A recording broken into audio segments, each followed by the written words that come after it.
ready. Ready when you are. Hey guys, I may have go away heat, but these guys have true heel heat. So you better listen to the podcast or else I'm gonna kick you in your fucking cock and balls. I'll get it.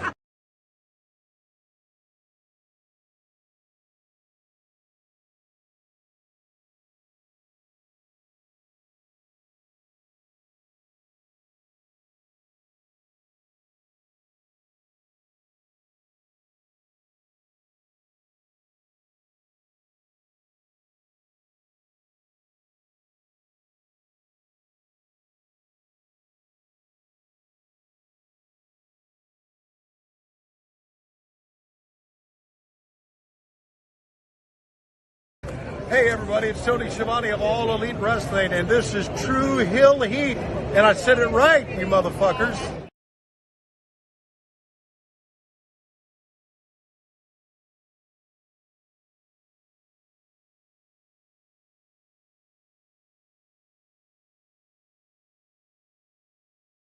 Welcome to True Heel Heat, the place where we use insider terms because we think we know what the fuck we're talking about, even though we don't. My name's Maxwell Jacob Friedman, and I'm better than you, and you know it.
Hello. It is me, your True Heel Phenom SP3.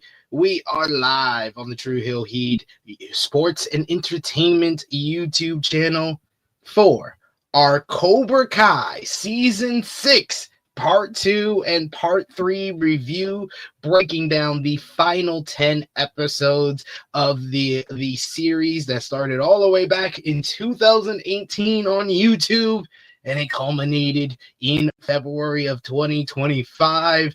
And finally, Johnny Lawrence has been redeemed. We're here to discuss Cobra Kai Season 6 Part 2 and 3. And of course, to do that, I am joined by my esteemed colleague, my co-host over on the True Hill Heat flagship podcast. He is the True Draw. Josh, how are you doing?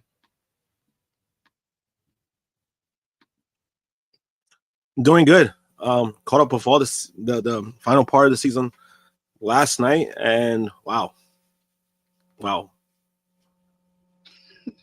Exactly. That's all you have to say. Wow. Yes, I was shooketh after I watched it. I watched it. I think I watched it the day it came out. I just went through all of them. I just couldn't help myself. Had to watch all of it, and man, I was cheering like I was watching the Lakers in the NBA Finals. I felt like I was watching a WrestleMania all at the same time. It was fabulous. So yes, we're here to discuss it with all of you. Thank you if you're joining us live here on the True Hill Heat Sports and Entertainment channel. Thank you if you're joining us on Facebook or Twitter. We appreciate y'all for joining us live. Appreciate y'all if you're watching us on demand. Remember to show your appreciation back. The simplest way possible is by dropping the thumbs up on this video. You can also share this video with all your wrestling, or I would say wrestling and karate fans, because if you're a wrestling fan, this show is pretty much pro wrestling. There's heel turns, there are babyface turns, there's triumphs, there's one-on-one matchups, there's main events, there's major events. This is pro wrestling, Cobra Kai. So I think we're the best channel to talk about it, pretty much. But if you're a Cobra Kai fan out there, you can share it with them by hitting that share button and hit the subscribe button for more True Hill Heat sports and entertainment content. We do some shows on the NFL season. We did a previous review of Cobra Kai season 6 part 1, where we broke down not only Cobra Kai season 6 part 1, the first 5 episodes of the final season. We actually went back and talked about the entire series all the way from the beginning. I think we also do like a tier list in that one. We did a bunch of stuff in that one. Thank you to everyone who watched that first review that we did. We had over 700 views on that one, so hoping that we can get the same success here. And of course, sound off in the live chat if you're joining us live. We love to interact with all of you guys. If you've seen Cobra Kai season 6 part 2 and 3, if you haven't, we're here to break it all down for you, so you don't have to watch, or we can get you excited enough to go and watch it. We do have Negro Buck Nick Jackson in the chat, who says, Cobra Kai, what a ride. I'm sad that it's over, but I'm also happy that it happened at all. It wasn't even supposed to go on this long. Like, YouTube wanted to cancel this shit in 2019 before Netflix picked it up, and it became one of Netflix's biggest success stories. Like, this was never supposed to work, and it worked, and it gave us one of the most satisfying endings to a series that I've seen in a long time, Josh. Oh, same. Because honestly, I had no idea where the direction was going to go, especially after part 2, like how part 2 ended. In my mind, I'm just like, how the fuck are they gonna like really go forward? And basically how it finishes, like that was furthest from my mind. Like the way they ended up doing it, I had no idea like that was gonna be like that. I mean, we'll get into it because I don't want to give too much away, but man, I was like, oh shit, like they really, and this was kind of what I was hoping for. I was kind of hoping for like a strong finish. And I think they did more than that. So I was satisfied completely. Because I think that the issues that I had with pretty much like the end of season 5 through the first 2 parts of season 6 is I felt like they already came to and I said this during our part 1 review. I thought they already came to a natural conclusion at the end of season 5. They had beaten Silver. They had beaten Cobra Kai. Cobra Kai was out of the valley. You know, they still had the Sakai Taikai that kind of got started, that storyline at the end of season 5. So they still had to do that, but there wasn't any emotional grip to it. And then part 1 and 2, which we'll get into in a bit here with part 2, it felt like we were just retrending stuff. We were facing Kreese again. We're facing Silva again. There wasn't anything like new and gripping. Maybe for the younger characters, you had your Kwans and your Axels and your Zaras and stuff like that. And that's cool, but it was nothing really engaging enough for me to be like, yeah, I really am looking forward to the end of the series. I watched the end of the series because I had already watched everything, and then the final 5 episodes made me feel fulfilled for spending all this time watching this show. Same. I actually feel the same way. Even though I guess, like, you know, I've always enjoyed it. Even all the seasons, I've enjoyed it. Because it was one of those things where, you know, sometimes when shows go on a little too long, they have like a huge fall off. And I feel like Cobra Kai didn't have a full like, you know, like a huge nosedive. But you could tell it was kind of like in its last like legs. You could tell like it was kind of like going its course.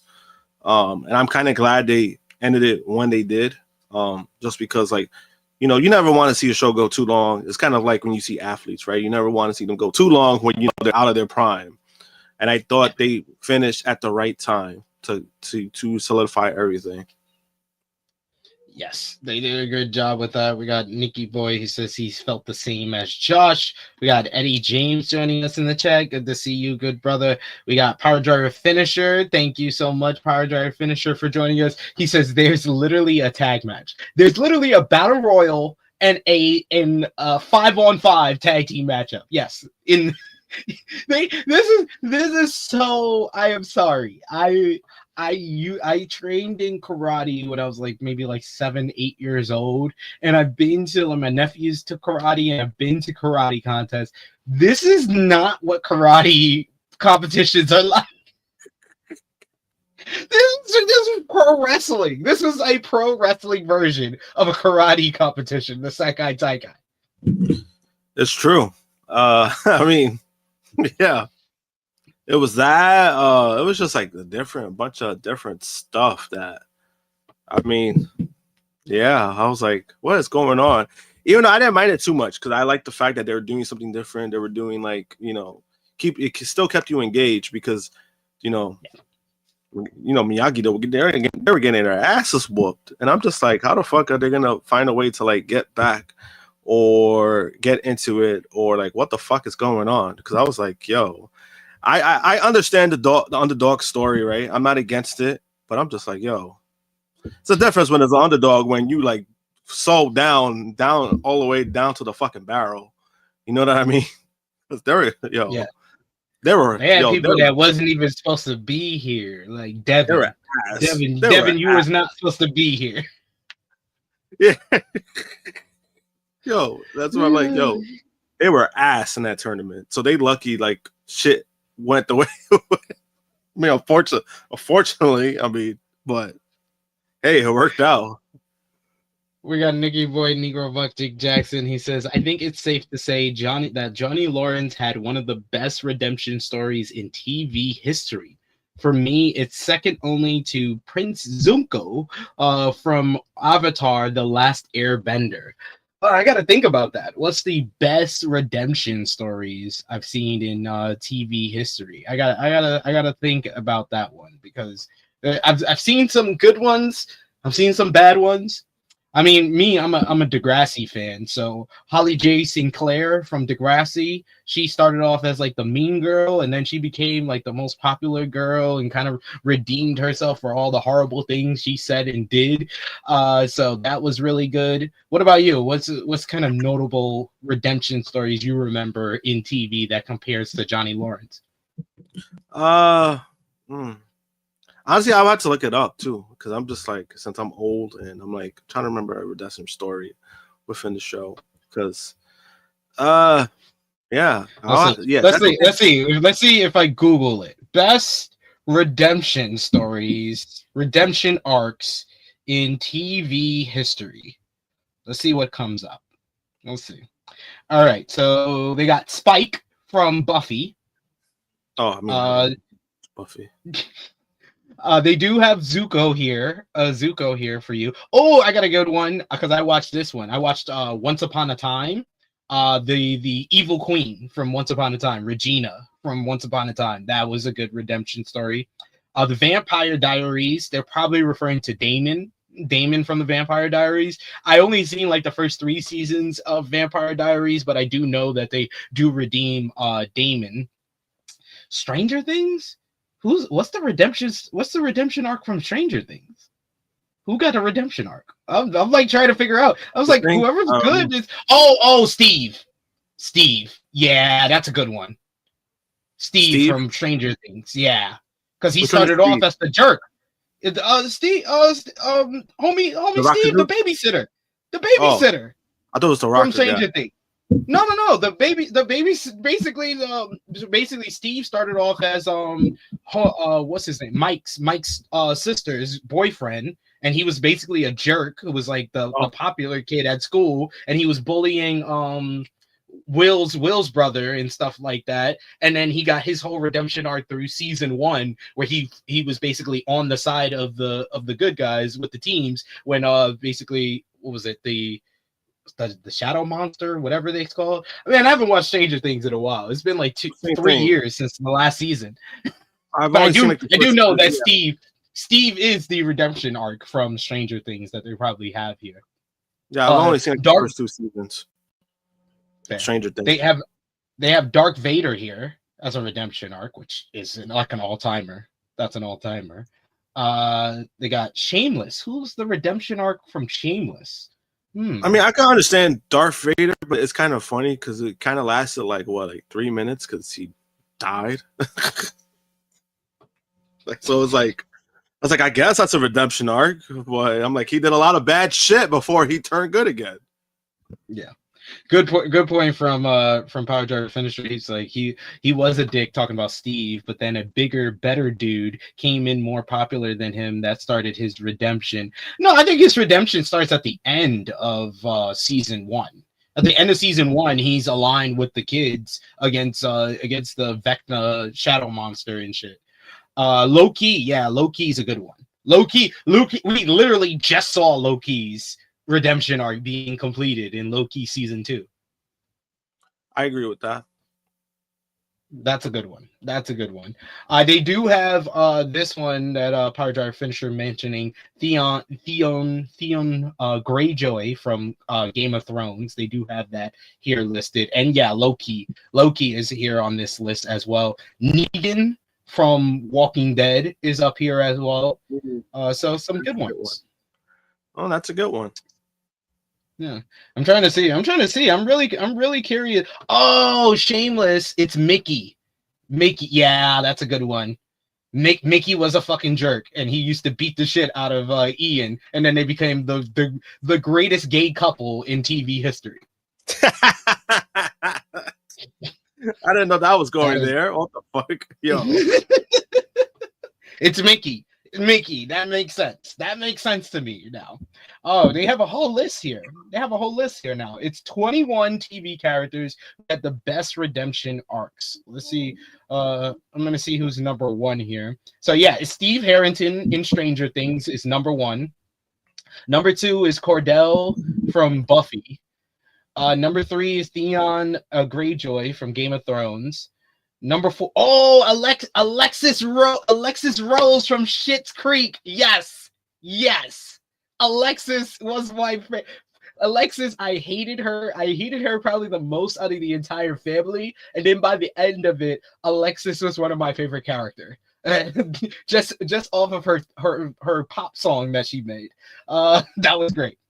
They have Guzman here from Elite. I don't know what that is. They got Michael in The Good Place. They got Petra from Jane the Virgin. They got Spike from Buffy the Vampire Slayer. They got Bellamy Blake in The 100. I don't know what that is. Don Kiefer in The Newsroom. They got Mickey from Stranger Things. They got Schmidt from New Girl. They got Jamie Lannister from Game of Thrones. They got Helena from Orphan Black. Oh, okay. I got the winner. That's the winner for me because I'm a huge teen drama fan, as you know, Josh, as most of y'all watching know. The best redemption arc in TV history to me, Nathan Scott from One Tree Hill. Absolutely, Nathan fucking Scott. He was the biggest dickhead ever when that show starts, and he got redeemed to the nicest guy and the best character on the damn show. He's so much better than Lucas Scott. Fuck Lucas Scott. Nathan Scott, best redemption arc in TV history. That is, you should watch it just for the redemption arc of Nathan Scott. Oh my god, that's the best one I've seen here. Chuck Bass is up here from Gossip Girl. Klaus from Vampire Diaries and the originals. That's a pretty good one. They got Sansa Stark from Game of Thrones. They got Regina Mills from Once Upon a Time, and yes, they got Prince Zuko from Avatar and the Airbender that Negro Buck mentioned earlier. So some good ones there. No Power Driver Finisher. Everybody stopped watching Heroes by the time that Skylar got redeemed. We all stopped watching. We all stopped caring, and we all stopped watching Heroes. Yeah, Heroes sucked after season 1. Yeah, they fell off a cliff. That was one show that it suffered from that, and then a bunch of other shit like the recession. It suffered from a lot, and then by the time it tried to come back, it just wasn't the same. It wasn't the same. It's man, that shit fell the fuck off after like season 1. I feel so sad because I love season 1 of Heroes. Heroes was one of my favorite binge watches. Season 1 of Heroes, one of my favorite binge watches ever on Netflix. I remember that. Like, that was like when I first got Netflix. I binge watched that. But yes, we're not here to talk about all that. That was just a nice segue because we're talking about the redemption of Johnny Lawrence here that closed out Cobra Kai Season 6, Part 2 and 3. We're going to start with Part 2, which started off with Episode 6, Josh, which was called Benavicus a Barcelona. With the Sakai Taikai underway, a betrayal threatens to throw Team Miyagi-Do off their game. A dramatic first event unleashes the element of surprise. So this is basically the start of the Sakai Taikai, basically where we ended off season 6 part 1, with Tori being revealed as the final member, the female champion for the Cobra Kai team, with Silva and Kim Jong as the senseis. And then we get the big first battle royale, as they said, to start off the Sakai Taikai, the opening games. Big battle royal where Cobra Kai does get the better of our team of Miyagi-Do. Devin, why are you here? She just got washed. She was the first one who got washed. Freaking Dimitri can't shut the fuck up. He annoyed me. He annoyed me this season. Like, Dimitri may be my least favorite character after this season. I don't care about them becoming binary brothers again by episode 10. He annoyed the fuck out of me the first 10 episodes. So no. Dimitri, you are my least favorite character. He got washed as well. He caused his Hawk to get washed as well. And then it was Robbie who gets knocked down, because in this battle royale, if your captains are eliminated, then the whole team is eliminated. So most of Miyagi-Do got eliminated except for Miguel and Sam, but because Robbie got knocked down, they were out of it. Cobra Kai think they all good, but then they realize, oh, there's one team left, which is the Iron Dragons, and this is our introduction to Zara and Axel, who basically just washed the fuck out of Quan and Tori immediately with the quickness. This episode, you also see kind of that Johnny and Daniel are still not on the same page. Daniel is a little bit distracted as he found out at the end of episode 5 that Mr. Miyagi was in the Sakai Taikai, and this episode kind of starts his search to finding out some answers about Miyagi's past in the Sakai Taikai. So, any thoughts on episode 6? No, when it comes to everything, yeah, man, like I said, they were getting their ass was whooped, and it was kind of like, I was like, damn, like, what the fuck, like, what's going on, man? Like, even though I already knew that was the angle they were gonna go, but I didn't know it was gonna go like that. You know what I mean? But I felt like it was an okay first episode. It kind of just showed you what they were getting themselves into, and I already knew that was going to be the focus on the part 2. It was going to be focused on the full tournament, which I did like. I like the fact that they did that. But I mean, besides that, you see, like, this dude was distracted because he was trying to find answers about Mr. Miyagi and all that stuff. But I mean, it was okay. Like, I felt like it was fine.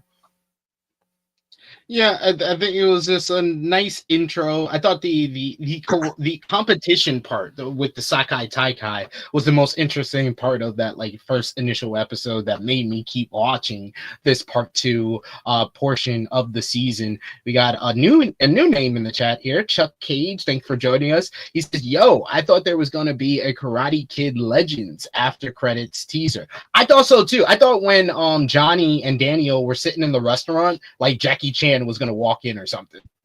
Nah, I knew because they already made it clear. Just so anybody knows, the Karate Kid Legends and Cobra Kai have zero connection. Basically, They do have a connection. They specified that Daniel is the only connection. Yeah, this is 3 years. This is 3 years after Cobra Kai. Yeah. So they basically, what they said was that one is not going to really. Basically, the only person from Cobra Kai, you could say, that they're going to show is Daniel. But this is more of a sequel to the Karate Kid with Jackie Chan and Jaden Smith. They said that's more of that kind of, you could say, universe or world that they're going to focus on.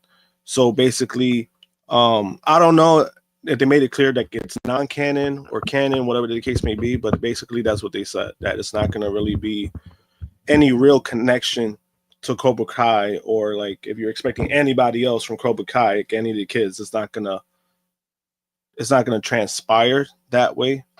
Just because it's Sony. Sony is the ones that's doing it. So there's a complete different studio that's doing it. We got Nicky Boy who agrees with me. He says, "Bro, Dimitri was pissing me off so much this season. He had his like slick back hair and shit to just show us that how much of a dickhead he was. Oh, he just annoyed the fuck out of me this whole season. I don't know. I think to me, I was numb. I always thought he was annoying. So it's kind of like one of those things where it was like, oh, he's just being annoying again. Like I've been numb to him for a while because it's just like, bro, like he's just a fucking complete dork.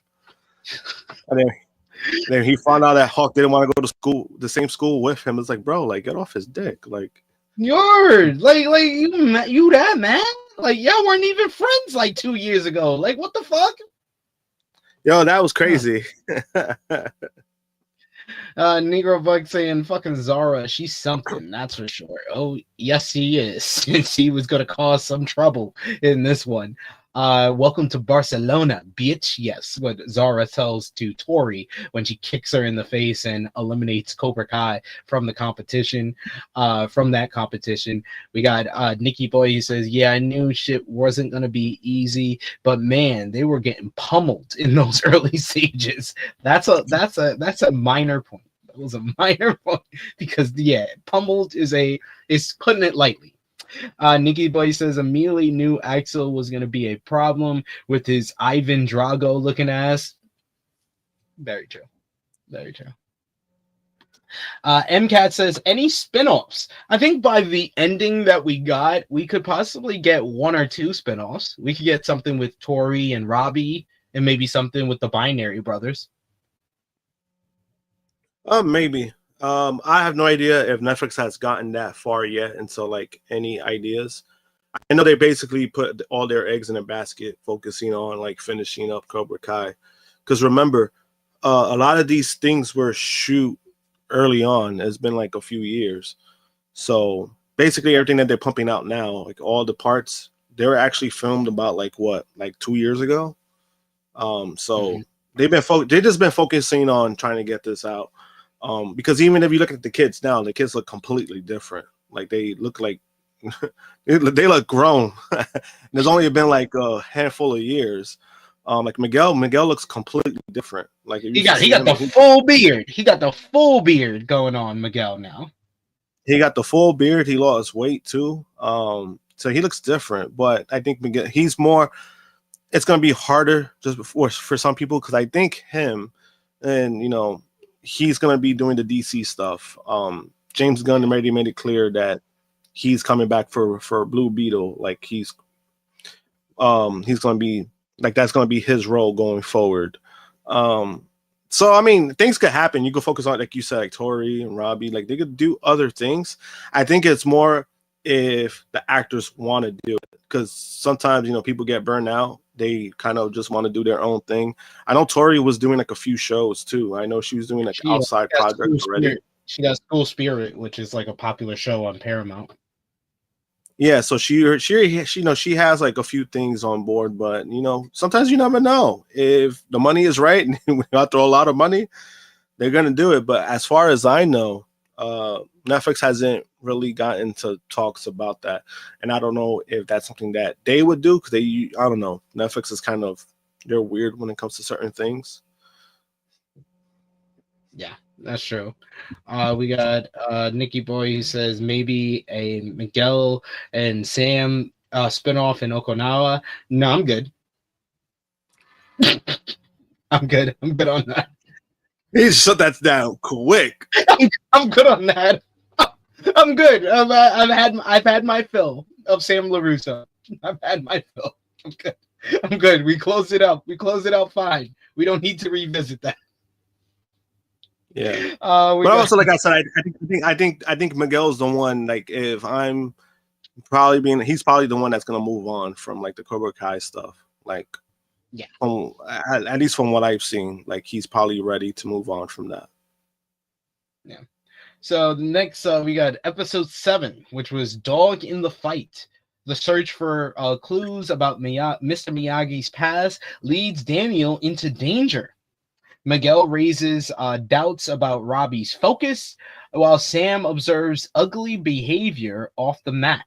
So this one, you get Sam. This is when she first discovers that basically Axel is being abused by the sensei of the Iron Dragons.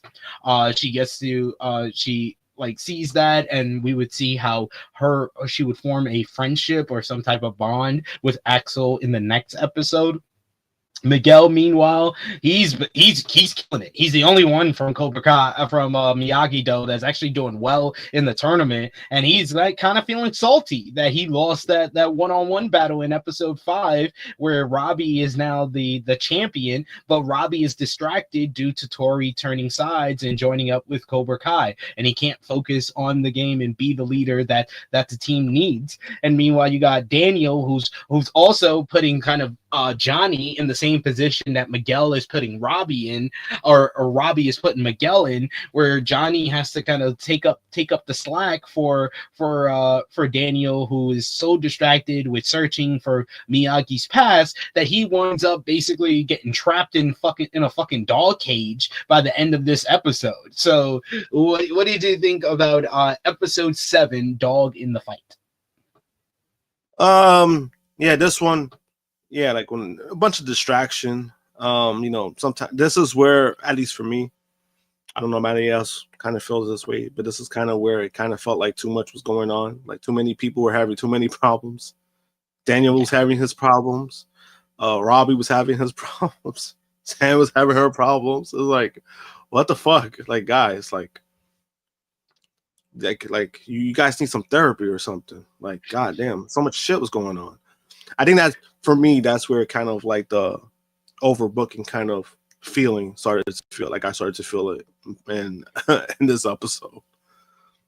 Facts. Episodes 7 and 8 to me were the 2 episodes where I was just like, all right, these feel like episodes that y'all are dragging. Y'all are trying to drag this out for the 5 more episodes that you have to produce. You have to drag a couple of these middle episodes out of it.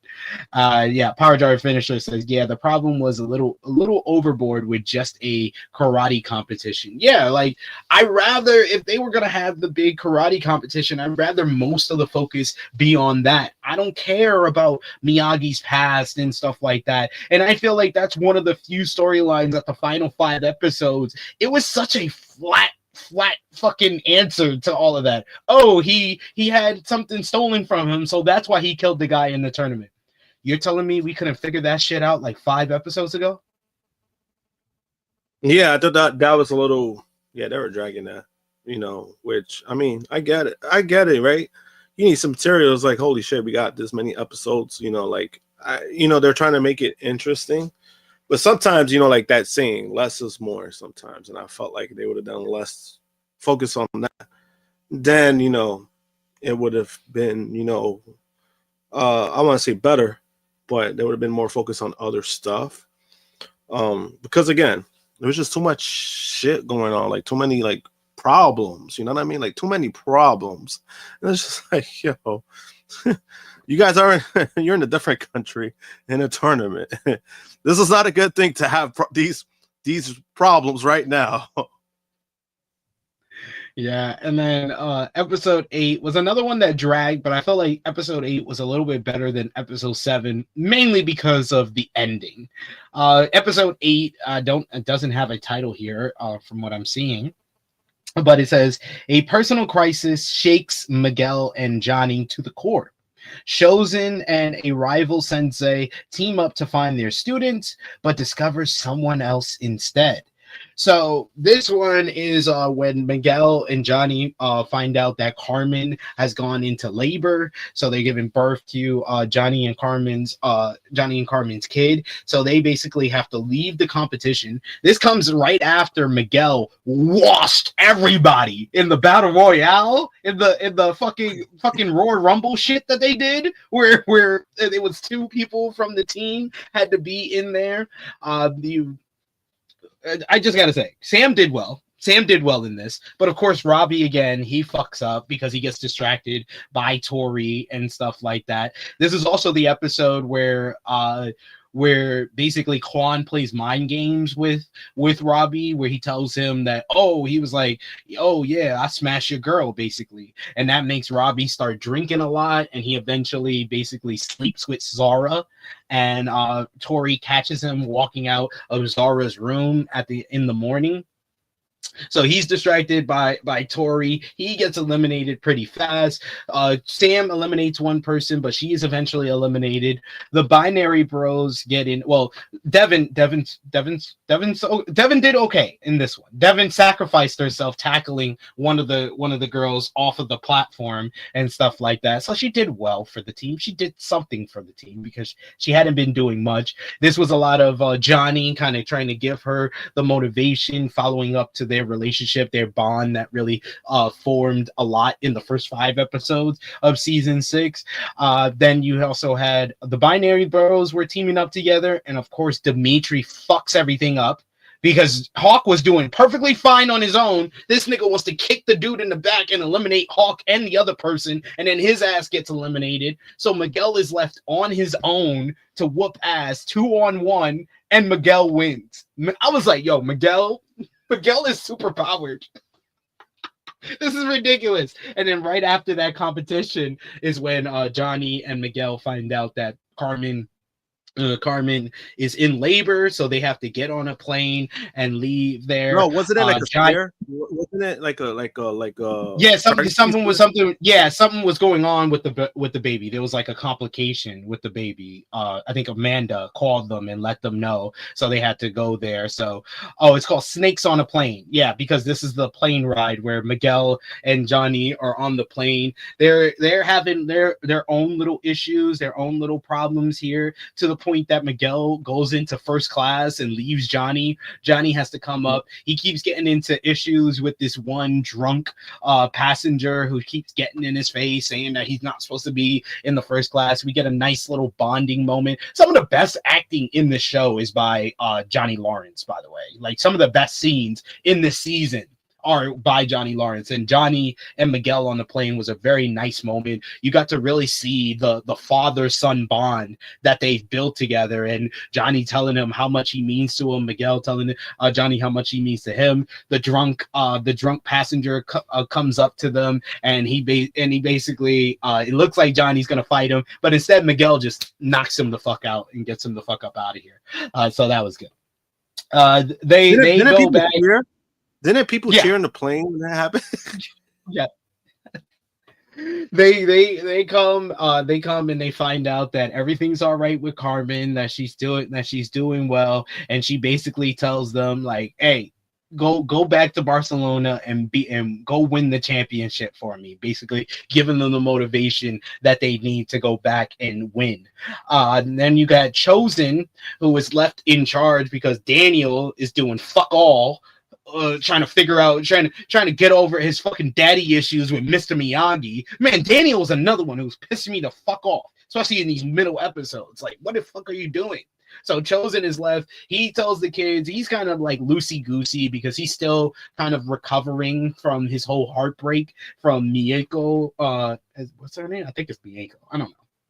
Someone in the chat, let me know her name, from Karate Kid 2. But he went, and we also got the story, I think in episode 6 or 7, that we see him go back to Okinawa and go and try to express his love to the girl, and he sees like a guy coming out. Basically, he had smashed Mieko, so he's heartbroken and stuff like that. So he starts drinking. He's all distraught and stuff. but he tells all his team like, oh, go do whatever the fuck you want. And basically the Cobra Kai students and Miyagi-Do students are basically doing fuck all themselves. They start doing a competition because Quan is showing off doing his high kicks and stuff. So Robbie tries to challenge him, and Robbie loses. So they have to stay in the same room all together and shit like that. Meanwhile, Chosen and Kim Jong are basically bonding, and they hit it off. They start drinking together, and Chosen smashed. Good stuff. So after they smash, they are on the search still for their students the next morning, and they basically come across the guy, the basically the henchman of Mike Barnes and Terry Silver from Karate Kid 3, and they start following him. And they meet up with Kreese and Danny, who are also on the search. Well, Danny's on his search for the whole Miyagi, and it was the henchman from Karate Kid 3 that basically trapped him in the cage. And they all come together, and they all go after Sensei Wolf, and Sensei Wolf leads them to the real backer of the Iron Dragons, who just so happens to be Terry Silver. The reveal of Silver in the hot tub, A+ stuff, because that is a callback to one of his first scenes in Karate Kid 3. So, chef's kiss for that one. What did you think about episode 8, Snakes on a Plane? I did like it better. Again, there was so much shit going on, but I thought like the stuff that did happen, it did. They actually kind of flushed it out really good. The issues with Johnny and Miguel weren't like dragged out. They kind of just like nipped it in the ass. Like they focused on it on the plane, and then they got over it on the plane. So that's what I liked about that. And then what was it? Right? You said like Chosen. They end up hooking. Yeah. Kim Dong-un. Okay. Kim. I know Kim Jong is her grandfather, but I just call it Kim Jong. She's Kim Jong Jr. Kim Dong-un. And I like the fact that we're playing into it. Like they're looking for the students, and then like he was, he had his guard up, but then they were like, "Hey, it's a night out. Like let's just have some fun." After the fact, and they end up hooking up. Again, like this episode, it ended up being a little bit better. Like I said before, it's still like it kind of feels like there's a lot going on. But then like I don't know what was going on with Robbie. Man, he was struggling. He was struggling in the tournament. He was struggling on the streets. He was struggling in life. Like he even lost them the rooms. Like what the fuck? Like man, bro. Like even when you were stealing shit, you weren't this bad. Now you just become a loser. Like. Man, you got all your superpowers taken away. You're not Robbie at his peak was season 4. Season 4 Robbie and Cobra Kai, that was the peak of it. That was the peak of his superpowers. But the reveal I did like the reveal of like Silver. Because I knew eventually he'll pop up. I know it's just a matter of how he would. And I kind of like that they did focus on that. Like, hey, he just found another basically dojo to leech onto. Yes. And we would find out the whole story behind how Silver teamed up with the Iron Dragons in episode 9, which was Blood In, Blood Out. The tournament's tag team elimination matchup between Miyagi-Do and Cobra Kai will determine who moves to the next round. A shocking revelation shatters Daniel's world. So this whole thing is basically first we start off this episode with them retelling what happened after season 5. So we see Terry Silva is getting drunk, and he's at this fight club, and we see Sensei Wolf is beating the crap, killing people in the cage and stuff like that. Meanwhile, the accountant, Silva's accountant, basically comes in telling him that he's basically lost all his money from getting back into the whole fight game, into the whole karate world and all these dojos, and all he has left is his yacht. but whatever money he has left, he wants to put in on Sensei Wolf because he's been scouting him. He understands that Sensei Wolf basically got disqualified. His team got disqualified from the Sakai Taikai, but they still are they basically defunct their team because of certain things that they were doing, certain moves that they were doing. But they still had a spot in the Sakai Taikai. So that's why Silva wants to team up with Sensei Wolf, and he tells him that he will buy out his dojo, and if he is able to get revenge on the people that he wants, basically beating Miyagi-Do and Cobra Kai, he will basically pass over the Iron Dragons to him. And Sensei Wolf is down with this plan. So we go back to the whole scene where Silva is revealed, and he basically is like, oh, you guys have no clue what's going on here. Kreese is not happy to see him. Danny's not happy to see him. Chosen's thinking about the scar on his back. He ain't happy to see him. Kim Da-noon used to work for this dude. She ain't happy to see him. Nobody's happy to see Terry Silver here, basically. But yeah, that leads to the whole back to the tournament where they're doing this tag team elimination. Miguel, Johnny, and what's his name? What's the black kid? Kenny's here because in the last episode, the one part I missed here was that Kenny was basically approached by Amanda and Anthony to basically come to Barcelona to team up with the team because, when Johnny is going on the plane, he basically tells them, oh, I need you to get Kenny to basically be the replacement from Miguel. So they go and approach him, but Kenny's like, nah, I'm not with it. He was like, I feel embarrassed. He's like, I basically shitted on myself because of them, and he thinks that it's Anthony that did it. So Anthony goes and gives him a half-hearted apology because he didn't do what Kenny thinks he does. It led to a little fight between them before Amanda gets in between them, and to basically redeem himself finally after 3 seasons of their little rivalry, Anthony goes and gets some X-Lax himself. He drinks it a little. While he's drinking it to prove and redeem himself to Kenny gets a call from Devin, who reveals that she was the one that spiked his drink and that he should come and be with the team, and he should take her place in the tournament. So then when Kenny turns around, he realized that Anthony already drank that shit, and he forgives him. So that's how Kenny got here. What did you think about all of that? I actually like this episode. This was probably like my favorite episode in the part 2, maybe. Yeah, just I because didn't finish with episode 9. I was just talking about the Kenny and Anthony part of it. Oh yeah, well that part, yeah, it was just fucking. I mean, that needed to come to some kind of conclusion because I was just like, yo, like this shit going on for too long, and then the fact that the mother like didn't really believe her son, I was like, that's kind of fucked up. Like if he. But because he did lie before, so I understand. But then she was like trying to force him. She was trying to make him apologize. He's like, I'm not fucking apologizing. Like, I didn't even do shit. And he didn't. He didn't do nothing. But at least, he was trying to make things right. And then, he took the laxative just to find out, like, he didn't do it. He just like, oh, fuck. It's just mad funny how they did it. Like, he's drinking it, but then you don't see, like, the actual conclusion to that. Like, you don't see what ends up happening. Yeah, you don't see him going to the bathroom and anything like that. But yeah, that leads to Kenny joining them. They get a nice little moment with Devin and Kenny, where Kenny kind of admits that he had a little crush on Devin, and Devin seems like she has a little crush on him. So could do something if they wanted to come back with Cobra Kai. If they get the man and they want to do them as students, could do something there. But it's basically Hawk and Dimitri.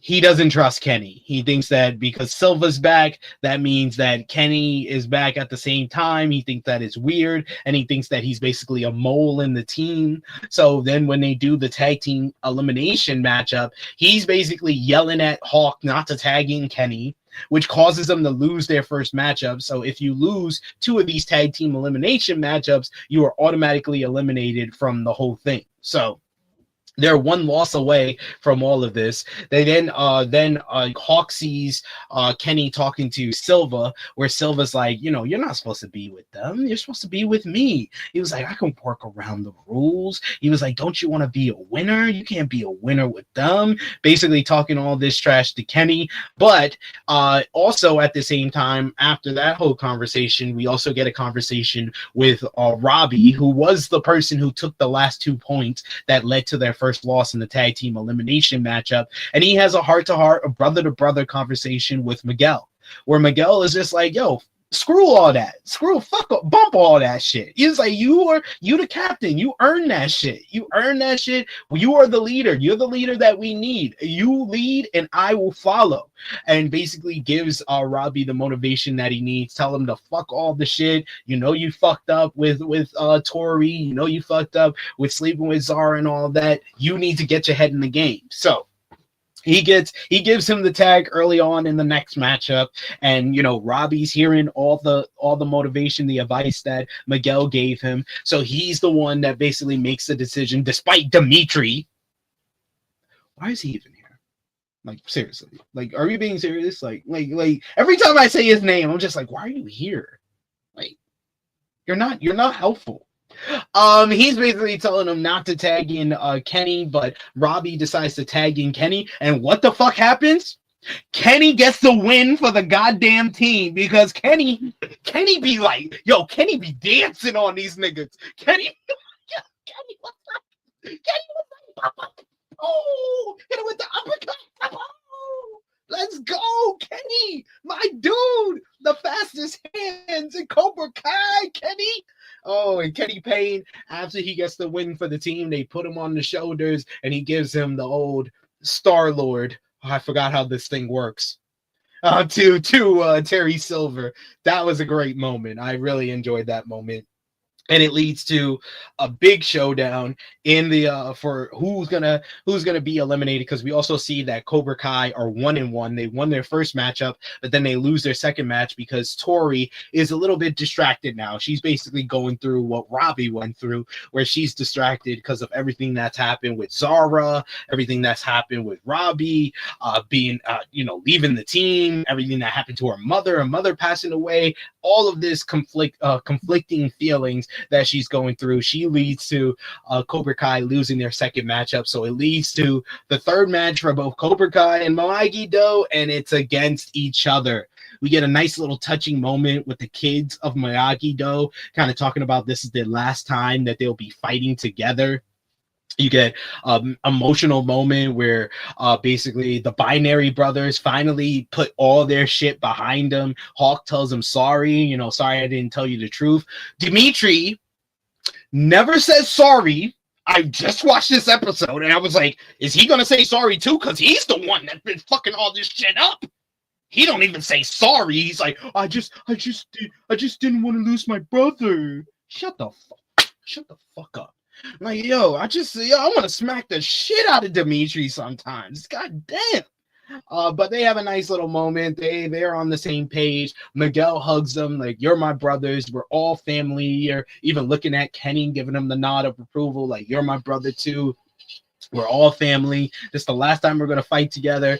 Devin's like, there's no crying and karate. Everybody's having an emotional moment, but then they get fired up because they want to whoop Cobra Kai's ass. Johnny and Daniel were overhearing things. Daniel's like, we had a nice little speech for y'all, but y'all already did the shit. So Johnny's like, let's just go out there and whoop some Cobra Kai acts. All the while that's going on, like you said, there's a lot going on in this shit. They also play a little bit of mind games with Kreese and Silva, because the senseis of Miyagi-Do stole Kreese's knife, his special knife that he's having that would become very important by the end of this part too. And they steal it from him, which he thinks it's from Silva, because they leave behind a massage certificate. So it leads to Kreese being so pissed off at Silva by the end of this whole thing. And then we get the Cobra Kai versus Miyagi-Do battle, and it closes off with Quan versus Robbie after Robbie finds out from Tori that Quan played him and that he basically never slept with Tori. They don't even like each other. Like, what the fuck you believe in him for? So he fucked up his relationship and slept with Zara for no goddamn reason. So it leads to a big showdown between them, and Robbie, with the motivation of Miguel, he gets the win with a big old high kick, picking him out the sky to get the win from Miyagi-Do. And seemingly Cobra Kai is eliminated. Kreese goes back to his locker room. He sees the knife and he's planning on using it. So what did you think about Blood In, Blood Out? Like I said, I think episode 9 was probably my favorite episode in part 2. Because a lot of things that come together, and even the aspect of you think Cobra Kai was eliminated, it was kind of like, oh shit, like what's gonna go forward now? Overall, I thought it was a great episode. Yeah, this was probably the strongest of the of all the episodes, because I would have said episode 10 because I did really enjoy how it ends until the actual ending. Yeah. Yeah. But episode let's talk about episode 10. Well, I got to see what's the title here for episode 10. Episode 10 title is Injongdu. Episode 10, season 6, part 2. Daniel and Johnny use historic Barcelona as a training ground for their captains, but a cheap shot in the semifinals sparks a brawl to end all brawls. So basically, this is the grand finale of everything. But Kreese has a plan to basically kill Silva. He's going around with his knife. He's following behind Silva until the big bad. I was gonna say him Wolf. He's the Wolf the Denson Stanson from D2 The Mighty Ducks. That's what I'm going to call him, but he's Gunther here, the head of the Sakai Taikai. Danny goes to him at the start of this episode because at the end of the last episode, Silva gave him basically the file from the Sakai Taikai that Miyagi was in, and he finds out that Miyagi killed his opponent in the Sakai Taikai. So he goes to Gunther and he asks him if this is legit, and he tells him yes, it is. But then Gunther says he has important business to handle. He calls all the dojos to the lobby because he has a big announcement, and he announces that one of the teams that made it to the finals has been disqualified for performance enhancement drugs. One of the senseis is some dude with a beard, some white dude with a beard, and his co-sensei happens to be former AEW Women's World Champion Britt Baker, playing with a Russian accent. That was funny. That was funny to me. That would be important later on in this whole episode. So because of their getting eliminated, there is one spot remaining in the finals, and the team with the highest score outside of the finalists is in that spot. And of course, it's Cobra Kai. So that leads us to the final matches, which is some random person versus Quan. Quan wins and knocks him the fuck out, getting 27 points. It's Zara versus some other random broad, and Zara fucks him up to make it to the finals. And then it's Axel versus Robbie, and we're also going to get Sam versus Tori. So the Robbie versus Axel match is first. It's going along just fine, except for Robbie getting the shit kicked out of him and getting punched in the face and bleeding.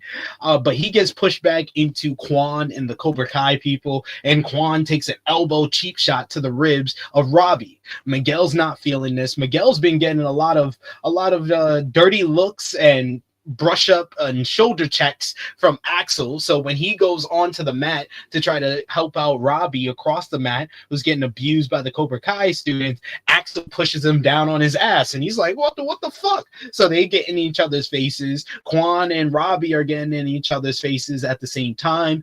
Gunther is on the stage, and he's about to be like, chill out. He's about to be the master of ceremonies when the sensei from the team that got basically ejected knocks him the fuck out and says, "Let's go!" So all of his team goes onto the mat, and it leads to this huge brawl that goes on with all the senseis, all the students are fighting. It's crazy, it's insane. It's like the LaRusso house on December 19th meets the school brawl at the end of season 2 all in one. It's just so much chaos in all of this. We get Sam helps out Tori and Robbie at one point. Robbie helps pull off Zara from Tori at another point, so they're all on the same team fighting together. Miguel's getting his ass whooped by Axel for most of this brawl until Axel sees that Quan has kicked Sam. So then Axel goes after Quan. Meanwhile, you have Sensei Wolf is completely beating the shit out of Johnny Lawrence. Danny goes and tries to help Johnny against him. You get Chosen and Kim Don-un. They team up together and they whoop the sensei that punched Gunther, as well as Britt Baker's ass in this one, with Kim Jong-un kicking Britt Baker right in the teeth. She felt like she was facing Thunder Rosa again. And then Gunther comes up and punched the other sensei in the mouth to get his little redemption here. While Wolf has knocked down Johnny, Johnny sees that Kreese is going after Silva. Kreese goes after Silva with his knife in his back, just like tied up in his black belt. So when someone comes up and tries to bum rush him and he just throws him aside, the knife falls out of his black belt. So when he goes to fight Silva, Silva gets the better of him until Johnny saves Kreese. Foreshadowing. He fights off Silva. He actually gets the better of Silva. So redemption for Johnny, number 1 right there. Then we get Quan. He's going at it with Axel. Axel's beating the shit out of Quan. He punches him into the camera. The camera falls down. He's bleeding and screaming. We see Amanda and the rest of the Miyagi-Do students are all at the LaRusso house watching all of this go down, completely scared at what's going on here. You get a nice little moment with Bert and the other dude where they're like, we have a lot of brawl experience. We should have been there. Then you get Quan sees the knife that Kreese dropped. He picks it up, and when he goes to jump in the air, and I guess he's doing a kick when he has a knife in his hand. So fucking weird choice. I don't know. Axel kicks his leg from out under his leg, and Quan falls on the knife, and Quan is dead. And this is when I was like, Cobra Kai done jumped the shark. What did you think about episode 10? Episode 10, it was kind of strange for me because I was basically more focused on like the tournament and how that shit was going to transpire, right? So when this dude like just caused chaos, the sensei from the team that got disqualified, it just got, talk about fucking talk about a fucking clusterfuck booking. Like that's how it kind of just felt. It just felt like sometimes in AEW when they do that, they do like the brawls out of nowhere, and it's just like so much is going on. That's how it felt like, because I was like, what the fuck just happened? And I'm watching it, and I was just like, yo, what am I watching right now? I mean, it was entertaining, don't get me wrong, but it was just like, what the fuck just happened? Like they just it just completely like jumped everything. I was just like, what the fuck? And then like when the final moment happens, when Quan dies, I was like, what the fuck? Like it was kind of like you're laughing because of all this shit's going on. And then when that happens, it's like, yo, what the fuck just happened? Like it kind of just like your feelings just went like, how am I supposed to feel about this? Because this is kind of out of nowhere. And that's how I felt, because I was just like, what the fuck? And then my second thought was, you got 5 episodes left. Like, how they're gonna what's gonna be the direction that they go from here? Because I was like, somebody just died. Like, I was like, so that's what I was more worried about, to be honest with you. Because I was like, yo, that's crazy. Like, I don't know. I was like, I was very indifferent of it. Very indifferent. That's the best way I could really describe it. Yeah, I was like, okay, now we're killing people. Then the blood on the ground didn't even look real. I was like, this is just like, why? Why are we doing this? And why do we basically create a character to just die? Like, it's goofy as fuck. Yeah, it was just, I don't know. It was just, I don't know.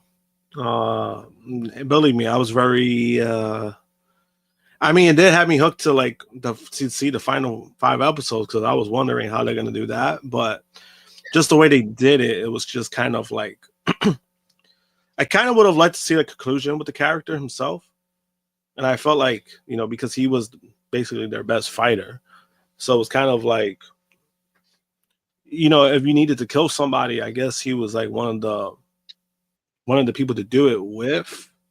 But it was just, I don't know.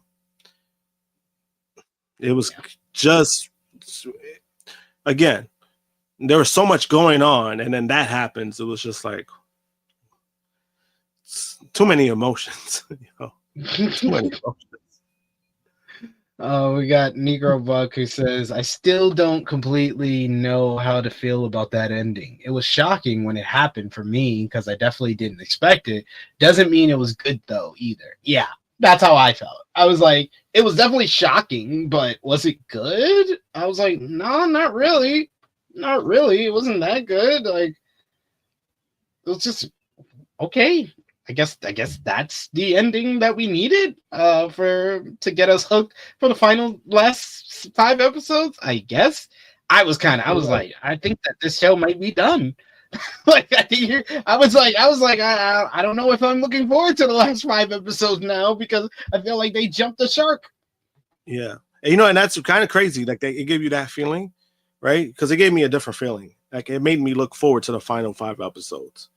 Not because, it was good, because it just made me feel very indifferent to the point that I'm like, how the fuck are they going to pull this off? Like, what's the angle they're going to go with the next 5 episodes? So that's why it was hooked with me. It wasn't hooked because, like, oh, shit, this guy died. Even though he was kind of a dick.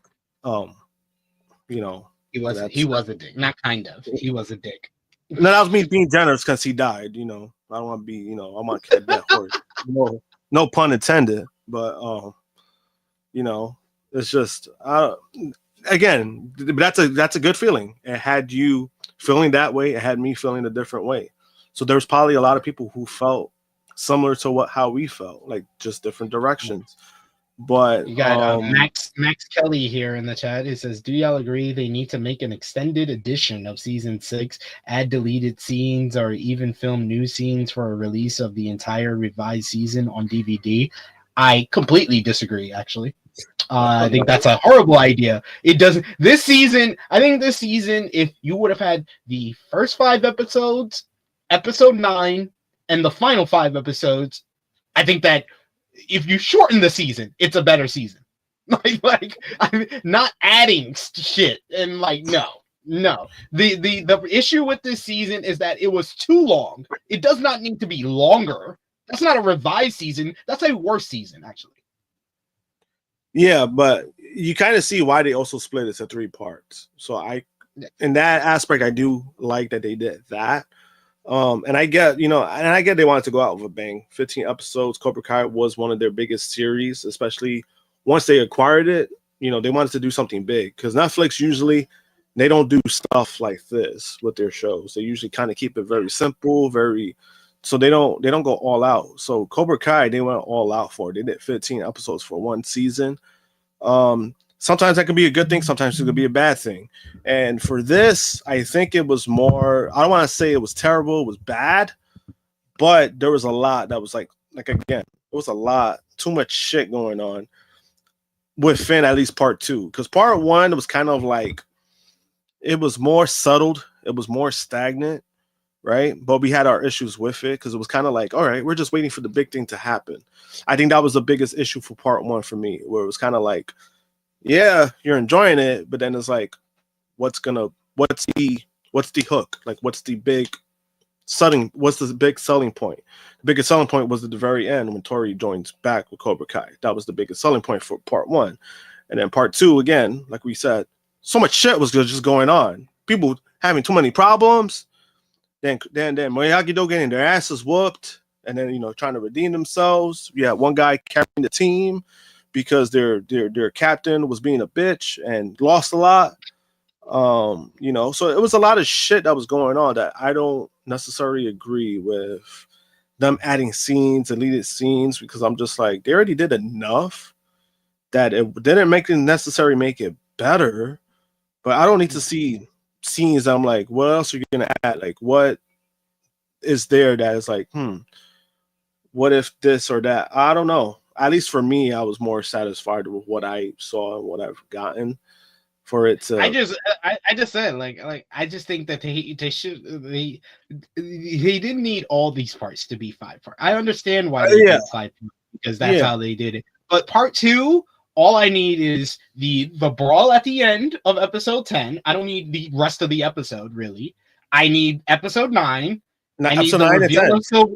I need the reveal of Silva at the end of 8, and I need the beginning part of 6. So that you can get all that done in like 2 episodes. Yeah, it's true. 7 and 8 you basically take out. Yeah. So it's like I get it, but I also do get it. Right, people might want to see more, or they maybe think like, hey, maybe this was incomplete. I don't know. We all think differently. I felt like I got enough. We had 15 episodes for the 1 season. I felt like I got enough. Yeah. We got Max Ellie who says, I hate how they gave Kreese a redemption. He should have stayed a villain. Like they already redeemed enough villains. Why did they have to redeem another OG villain? I think that they've been teasing. They've been so much like honey dicking us with a redemption for Kreese since season 2. He gets introduced at the end of season 1. Season 2 is when he's basically trying to convince Johnny to let him back in, to let him, train, be a sensei at Cobra Kai, before it's revealed at the end of the season that he's been playing Johnny this whole time, and he takes over Cobra Kai from under him. And then in season 3, he's supposed to be the main villain, but then they're basically also kind of baby facing him at the same time because they gave us his old origin story from when he was in the war, and he started off as like being bullied and stuff like that. And then at the end of it, he's against Johnny and Daniel in that 3-way matchup, but they still had baby faced him a bit. They gave you a little bit to kind of understand how he became the villain that he was. And then in season 4, the whole thing ends with him being baby faced because Silva turns on him and sends him to jail. And then I always viewed him as a baby. I filled him as an anti-hero in season 5. And then it was the beginning of season 6 that tried to make him into the heel again. And then by the end of the shit, they redeemed him. They fully redeemed him. It's a full-on redemption arc that they kind of teased and went back and forth with the entire time. So I think that it was necessary to kind of finish that arc. Yeah, and I mean, I'm fine with it. I mean, Kreese is an old man. I don't want that man to be so bitter at the end. Like, yeah, I was fine with it. I don't see the big deal of like, oh, he should have stayed a villain. I mean, Silver stayed a villain. If you want to go that. Yeah. Silva stayed the villain, so I was happy with Silva. If we were gonna have one villain, I felt like Silva was the best villain of Cobra Kai, not Kreese. Kreese, they had done too much to babyface him and make me relate to him that I did not see him as a villain anymore. I did see Silva was still the villain. So I'm happy that they kept Silva as that. Yeah, I was fine with it. I didn't see any issues with it. And also I did meet him like 2 years ago. Super nice guy. Like you would not think like because you're so used to watching Cobra Kai, seeing him as like the villain being the dick. And then see him in person, like it was like so funny because I was like, yeah, this guy is so fucking nice in person. He was there with his son. His son actually helps with like some of like the fighting scenes and stuff like that. So his son was kind of a part of the series as well. They're super nice guys. So I mean, I was fine with it. It was cool. I didn't hate it. Yeah. I didn't hate the fact that they did a redemption arc for Kreese. I thought it was dope. Mm-hmm. So season 6 part 3 kicks off with episode 11, Into the Fire, which is while their students plan for life after karate, Daniel and Johnny clash over reviving the Sakai Taikai.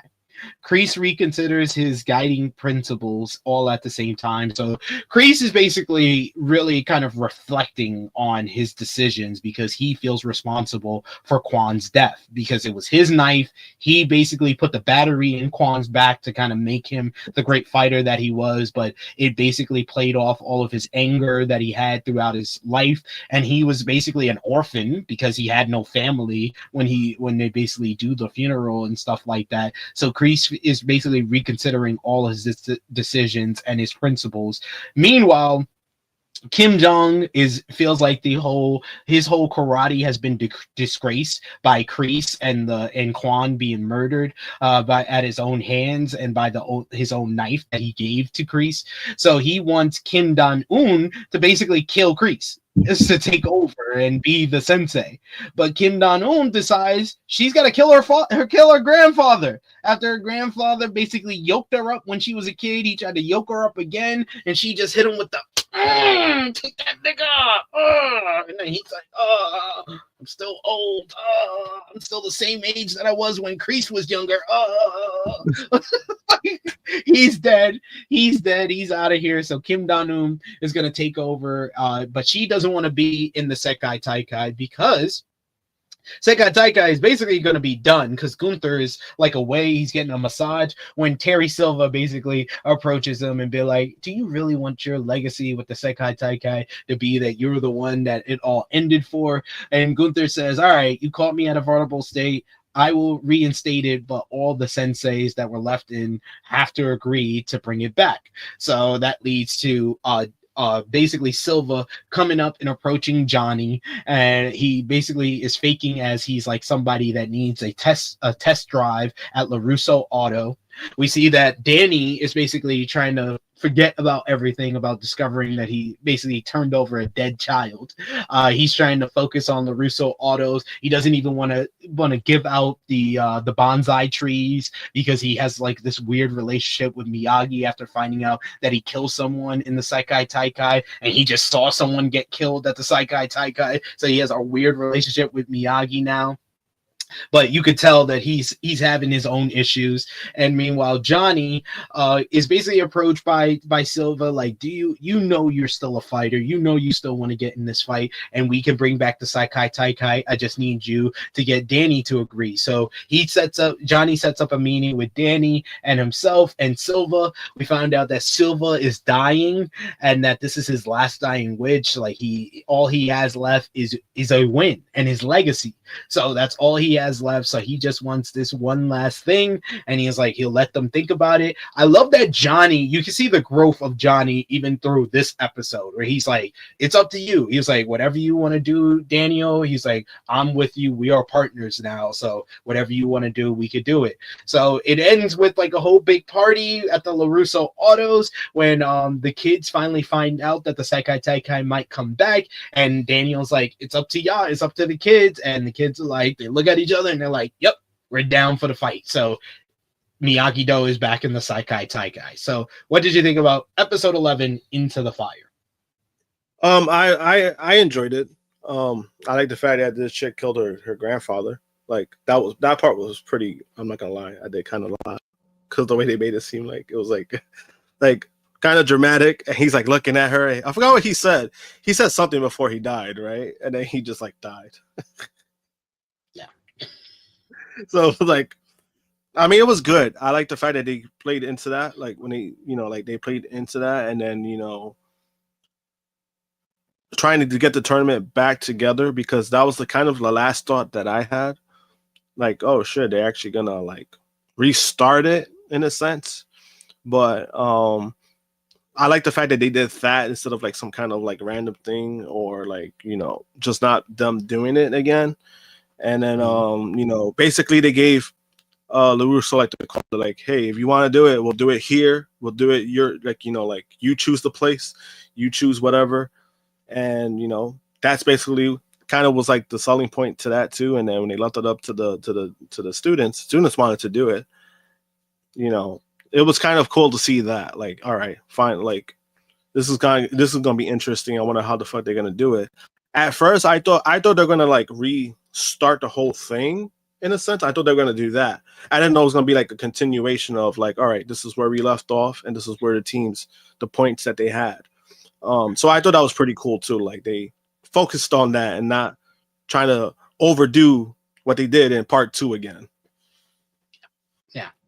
I do like how a lot of especially for the final 5 episodes, you understand all the titles of these episodes. Like this episode 11 is called Into the Fire because they show us the cremation of Quan at the funeral ceremony and stuff like that. And then that follows up with episode 12, which is Rattled, because it's talking about how Robbie is a little rattled heading into the tournament, and also a rattle because we're going to have a new addition to our family here.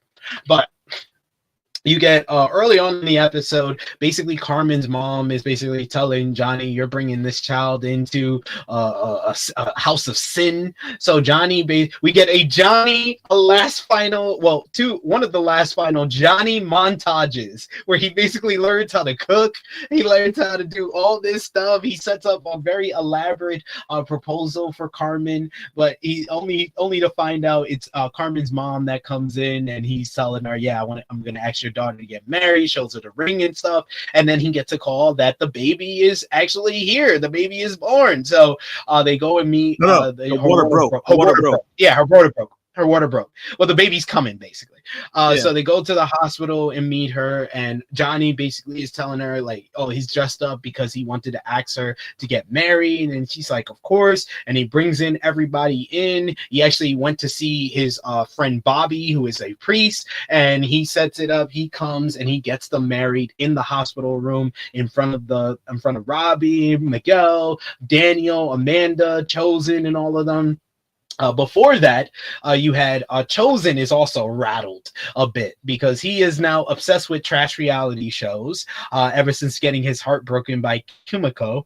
And they basically go on a double date with Daniel and Amanda, and they bring along their friend, who is actually Jessie Spano, Elizabeth Berkley from Saved by the Bell fame. And she's basically a tarot card reading hippie who also loves trash reality, and they relate to one another. She gives him a tarot card reading, which goes over his past, about how he's been able to redeem himself, how he fought Daniel to the death and all of that, and that he still has some love out there. He's been heartbroken by one love, but there's another love, and he has a vision of Kim Dong-un that we would follow up on by the end of this. They get the call that they want to meet at the hospital, so they're there for not only the marriage of Carmen and Johnny by Bobby, but also the birth of Laura, which is the daughter of Johnny and Carmen. So we have a whole big family, nice little moment with Miguel, Robbie, and the whole family being together. Meanwhile, Sam and Robbie are turning to their friends to help them train for the Sakai Taikai. You get Sam goes to Tori and basically is like, you need to train, so I'm gonna train too. Tori tells her that no, I'm not gonna fight in the tournament. I don't even have Cobra Kai or whatever. Kreese goes and sees her and tells her, like, yo, I actually said yes to the Sakai Taikai. I'm not going to be your sensei. I'm not going to be part of the tournament, but I want to give you the chance to fight. I want to give you the chance to finish your fight. So we get a nice little closure moment between sensei and student with Tori and Kreese. Then Sam and Tori, they go to the All Valley mats to basically train, because Sam has the little leeway to get into the All Valley because her dad used to be a part of the board of directors. So they train together, and basically through Sam, Tori gets the inspiration to be able to fight again and to join the Sakai Taikai once again. Meanwhile, Robbie turns to Miguel and the Binary Brothers. The Binary Brothers come up with this virtual reality system where Miguel basically is given instructions on how to fight like Axel to help Robbie train, and Robbie's going down in percentage basically every time he fights him and whatnot. But then after a while, he gets used to it. He figures it out after a conversation with Miguel, and he's able to train better and gives himself a better chance to beat Axel because he's ready for him. So that's pretty much episode 12 here. I thought this was a nice setup episode for the final 3 episodes, which was all full of pops. Whole bunch of pops in the next 3 episodes. What did you think about episode 12? I enjoyed it a lot.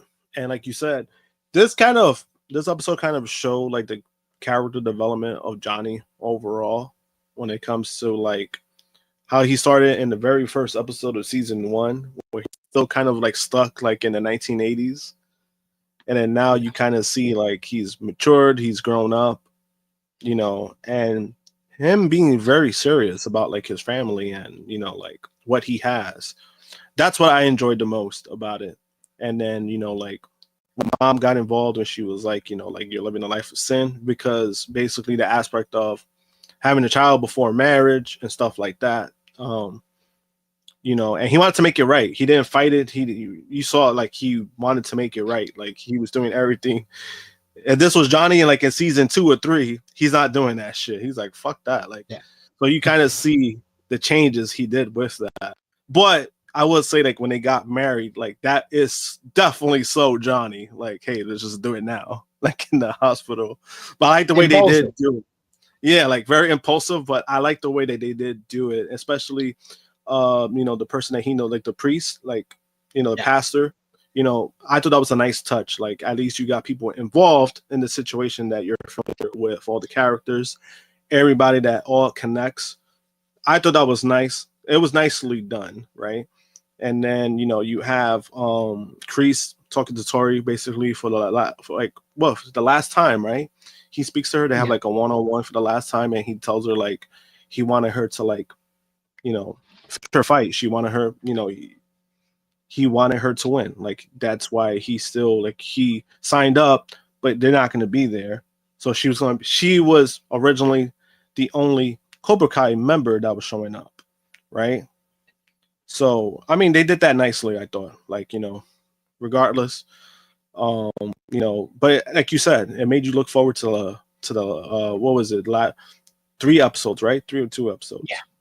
Yeah, last 3 episodes. So made you look forward to that. Like, yeah, so yep. So this set up the episode 13, Skeletons. So as the moment of truth arrives, Daniel and Johnny confront their past. And then it's fight time as Robbie battles Axel in the World Karate Tournament. So yeah, this is a lot of reflecting with Johnny and Daniel going back to their past together. They talk about, you know, how they you know, all this came together to lead to this moment for them to be senseis to Robbie and Sam for their final fight. The first fight is Robbie versus Axel, and Robbie's actually doing well against Axel. Unfortunately for Robbie, Axel went to the Hiroshi Tanahashi School of Wrestling and pulls out a dragon screw leg whip at the behest of Sensei Wolf and Silver, and he breaks Robbie's leg. So basically, we hear the crack. They bring Robbie to the back. Daniel's asking Chosen if he knows the Mr. Miyagi rub massage thing that helped him out to recover in the first All Valley. He's like, it's not magic. He's like, it's like you can't make it just happen. It's something that, you know, you kind of have to know how to do. It's going to take time to heal. But they basically give him the verdict that he's not going to be able to continue. His mom is back there. I love the transformation for Amanda, who didn't understand why the mom at the first All Valley was all into the karate, and now she's got a fucking bonsai tree painting on her face. She got the headband and the gi. She's like marking out. I was like, love it. Love that funny. That was funny. That part was funny. I was like, what the fuck? I was like, what the fuck just happened? Like that part was funny. because like now she was like really into it. And she understood. She understood the magnitude of the situation and basically like where it was leading up to. Because if you notice, she actually kind of stopped fighting Daniel on this stuff when Daniel wanted to get back into karate. She wanted Daniel to stay away from it, and now she was like very acceptive. She was very like for it. She was very acceptive of it. Basically, she wanted him to continue it without even like really saying it, but by her actions, you could see like by her saying less about it and her like being more supportive. I thought that was like kind of a nice touch as well. Yeah, so the first night of the Sakai Taikai, and it's in the All Valley Stadium. We did get a scene at the beginning of episode 12 with Gunther talking to the All Valley people about setting up the Sakai Taikai there.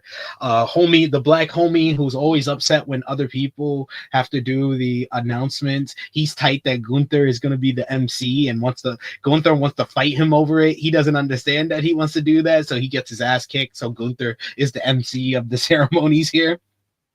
So it's between Robbie and Axel. Of course, Robbie is nervous. He loses the first round of the matchup, allows Axel to get in his head. Daniel is able to give him a pep talk, focusing on how much Robbie has adapted before.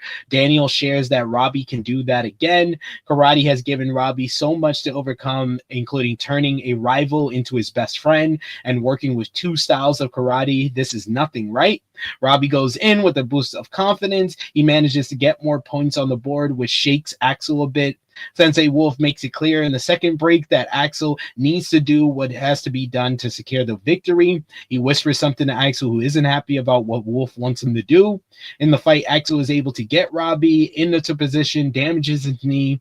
Robbie's cry of pain can be heard everywhere. The heat rub isn't going to fix it. Sorry, it's not quite like the iconic Karate Kid scene. But I thought that this scene was another touching moment. It was one of the best acted as well by Robbie, at least.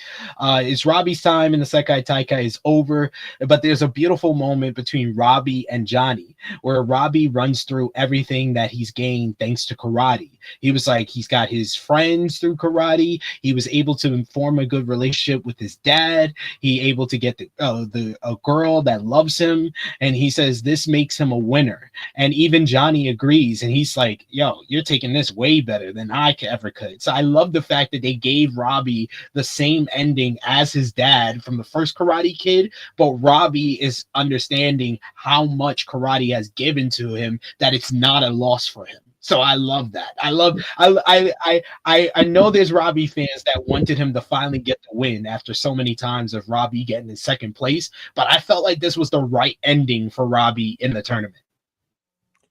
Yeah, same. Just because of, again, back to the situation, I think it was more of Robbie just needed to change as a person, needed to turn his life around as a person compared to like just winning a tournament or whatever the case may be. So this kind of came in full circle. He lost, but then he realizes what he's gained because of the changes he's made and what karate, training in it, being part of it, what it gave him. So, I mean, it was a nice kind of send-off what they did when it comes to that, when it comes to Robbie and his story. That's all Robbie's story really needed to be. He kind of got like his redemption in his own way because he turned his shit around. That's all he really needed to do. Just turn your life around, have a good relationship with your dad. And you got he got that and more because he got friends now. He got friends who are not going to lead him to a bad path. He got a girlfriend that he loves and he cares very much for, right? Like he said, right? They said that no, he won no matter what. That's all he really needed to do in the show. He just needed to turn his shit around, and that's what they did. And I thought they did that nicely. Yeah, that was a very nice ending for him, but we would get some more ending, a happier ending for Robbie in the next couple of episodes. But the reason why this episode is called Skeletons is that Daniel is dealing with a lot, as he's learned that Mr. Miyagi is not the man that he used to be. So we finally get him kind of facing that as he dreams of his former sensei. The latest dream also involves skeletons from his past, as it's all the skeleton members of the Cobra Kai team from the first Karate Kid movie during the Halloween dance. We see them gather around Daniel in the dojo as Mr. Miyagi comes out of the shadows. We get a CGI version of Mr. Miyagi. We have a mixture of a reminder of the original fight and a few new moments as Daniel joins in and he fights side by side with Mr. Miyagi. They did a pretty good job, I would say, of doing the CGI and the AI with the use of another actor when needed. After the fight, Daniel turns to Miyagi to get answers. He says, "What happened back then?" Of course, this isn't the real Miyagi, and he can't answer. He does remind Daniel to follow his heart. So when Daniel wakes up, he learns that Sam has decided that she doesn't want to fight in the Sakai Taikai. She doesn't want to fight at all. She isn't going to go up against Tori. Daniel stands for Sam's decision, but it means Miyagi-Do is out of the Sakai Taikai, and it was going to be hard for them to win anyway after Robbie went down. So, like, Sam's making the right decision because this is Tori's fight. This is Tori's fight, especially with Zara. So I think that Sam, and it's also a lesson that Daniel never learned. Like Miyagi told Daniel after the first Karate Kid, he was like, "You're gonna go into early retirement." Basically, he was like, "That's it. First win. That's all you needed to do." He didn't even want him to fight in that first tournament, but he did that because of the bullying. He knew that the bullying would only stop if Daniel was able to beat them in the All Valley, and he wanted him to stop fighting after then. But Daniel, fought against Chosen, fought again in the tournament after Miyagi basically told him he didn't want him to fight and defend his title in the All Valley in the third Karate Kid movie against Mike Barnes.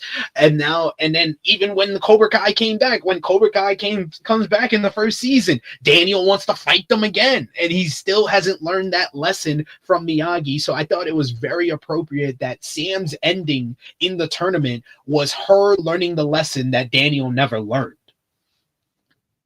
Yeah, and that was good. And I thought, like, for Sam, I felt like that was the right move.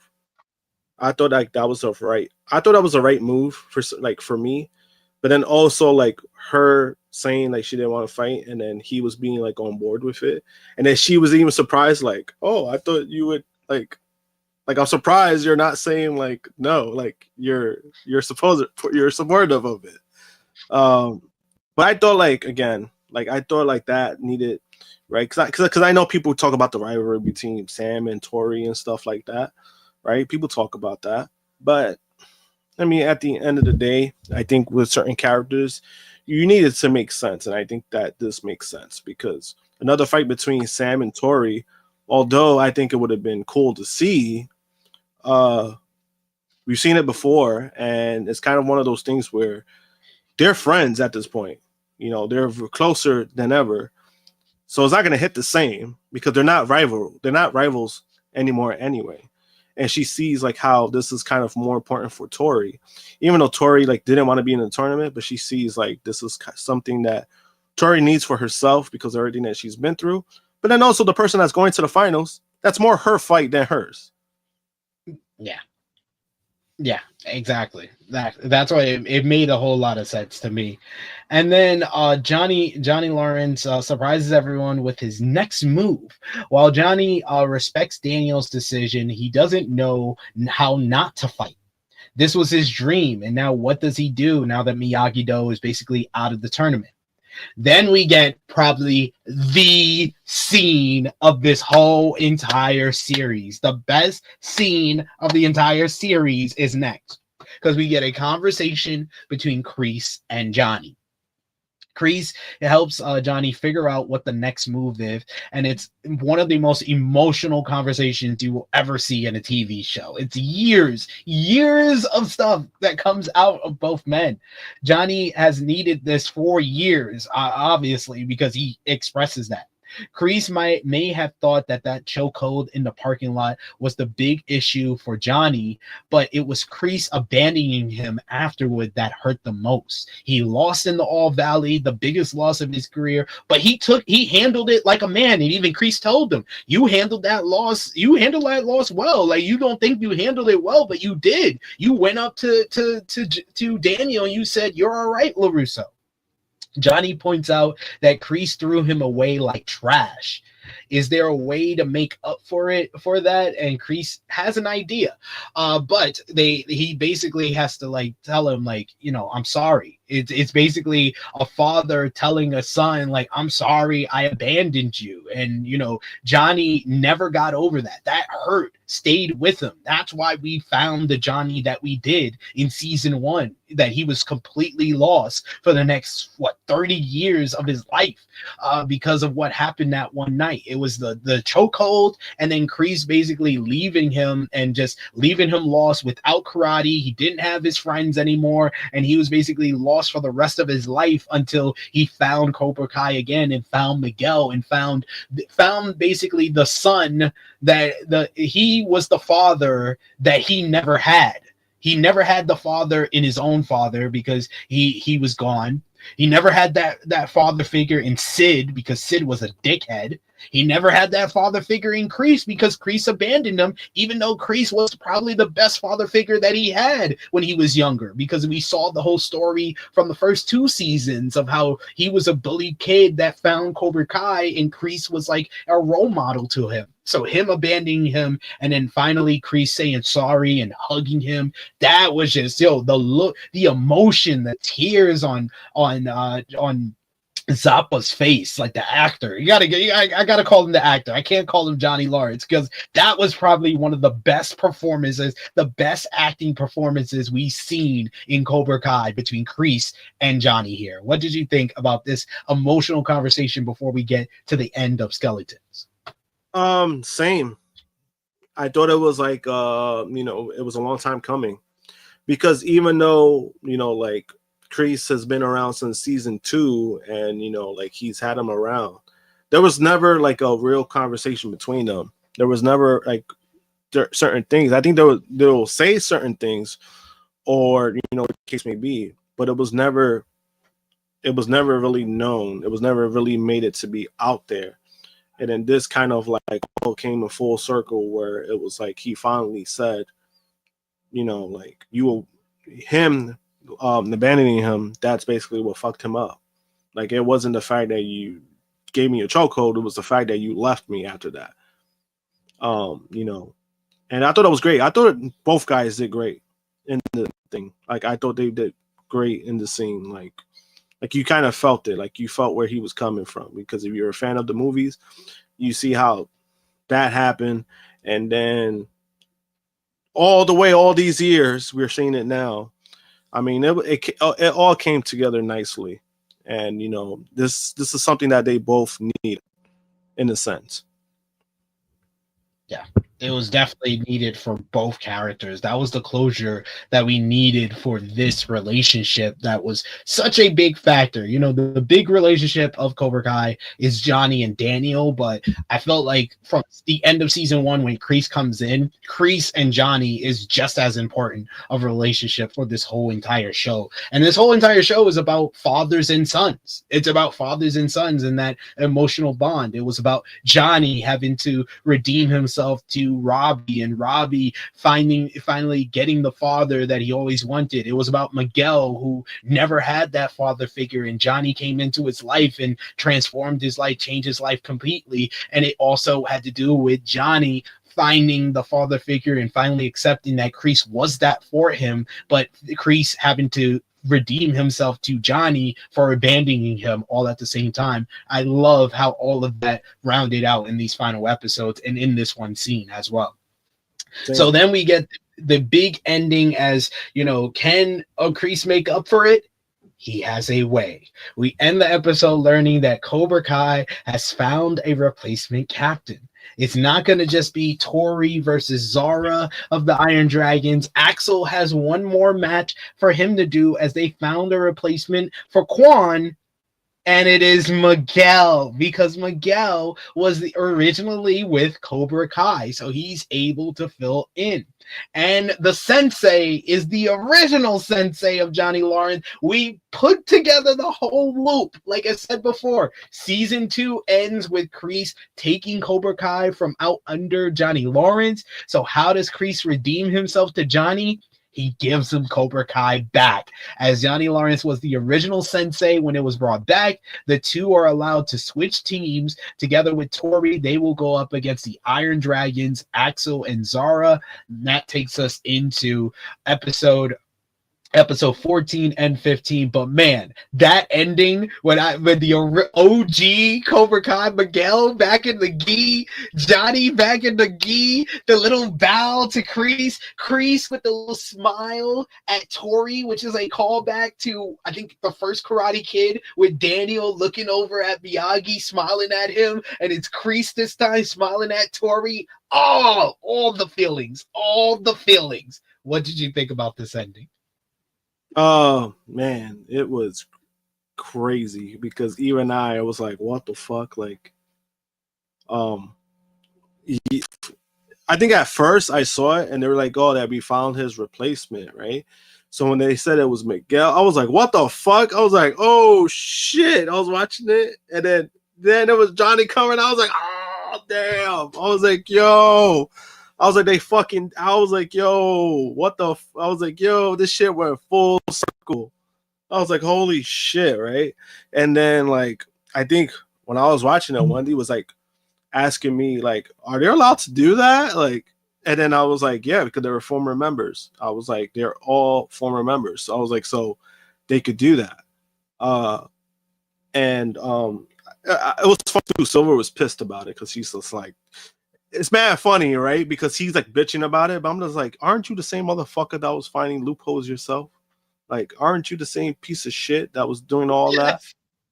And then when you get one up, all of a sudden, like, you know, it's a problem. That's why he's a true heel. That's why he's a villain, because they did it back to him, and he's like upset about it. He's just like, how is this allowed? They can't do this, but. That shit was like, yo, talk about full circle. I was like, holy shit. Like, I was like, yo, I marked out for this shit. I was like, yo, like, holy shit. Like, I couldn't believe it. Because, like, again, part 3, I had no clue. I went into an open mind of, like, how they're going to pull this off. That was furthest from my mind of having Johnny, Miguel, basically be Cobra Kai back because, you know, Johnny gets Cobra Kai back in a sense. That was fucking incredible. I told you yesterday after you told me you saw it, I felt like I was watching the Lakers win the championship. Like, I was like, we back, baby, we back. I was just screaming. Like, T comes up to me, she's like, you all right? I was like, we back. I was so hyped. At this ending. This was probably my favorite ending to an episode of Cobra Kai ever. Yeah. So then you had episode 14, which was let me get the title here. It was episode 14, Strike Last, which is of course the reverse of Strike First, which is our mantra for Cobra Kai. The description reads, the action heats up as the Valley's top fighters pit their courage against their rivals' speed and strength, but one last surprise changes everything. So this one, basically, we start off with Daniel. He reveals to Johnny that he did a negotiation with Armand, and he was able to purchase the first Cobra Kai dojo. So we're back in the old dojo that we started season 1 in. Johnny opened years ago, and he can use it to help Miguel and Tori train.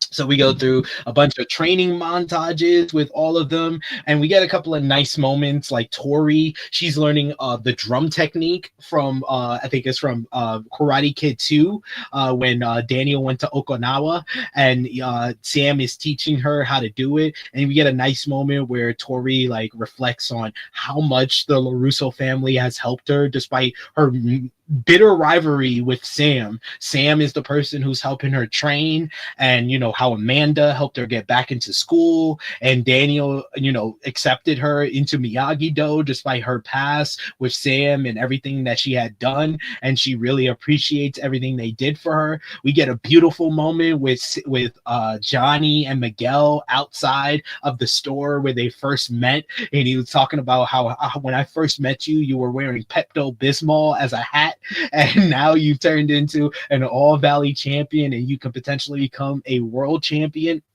And basically it all leads to a moment during the fight where it's first this Zara versus Tori, and oh man, Tori at first is not doing well in this battle with her, in this battle against Zara, but then Tori gets a big pep talk from Robbie, and by Robbie just simply telling her, "I love you." They kiss, and then he tells her the simple words, "No fucking mercy."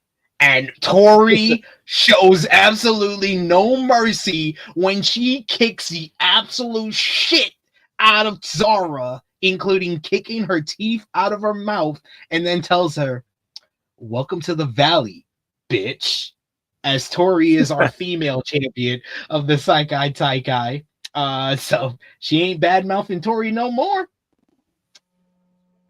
Good shit. She went on like a 20-0 run too. It was like, yeah, she didn't land a hit after that. She didn't land a point after that.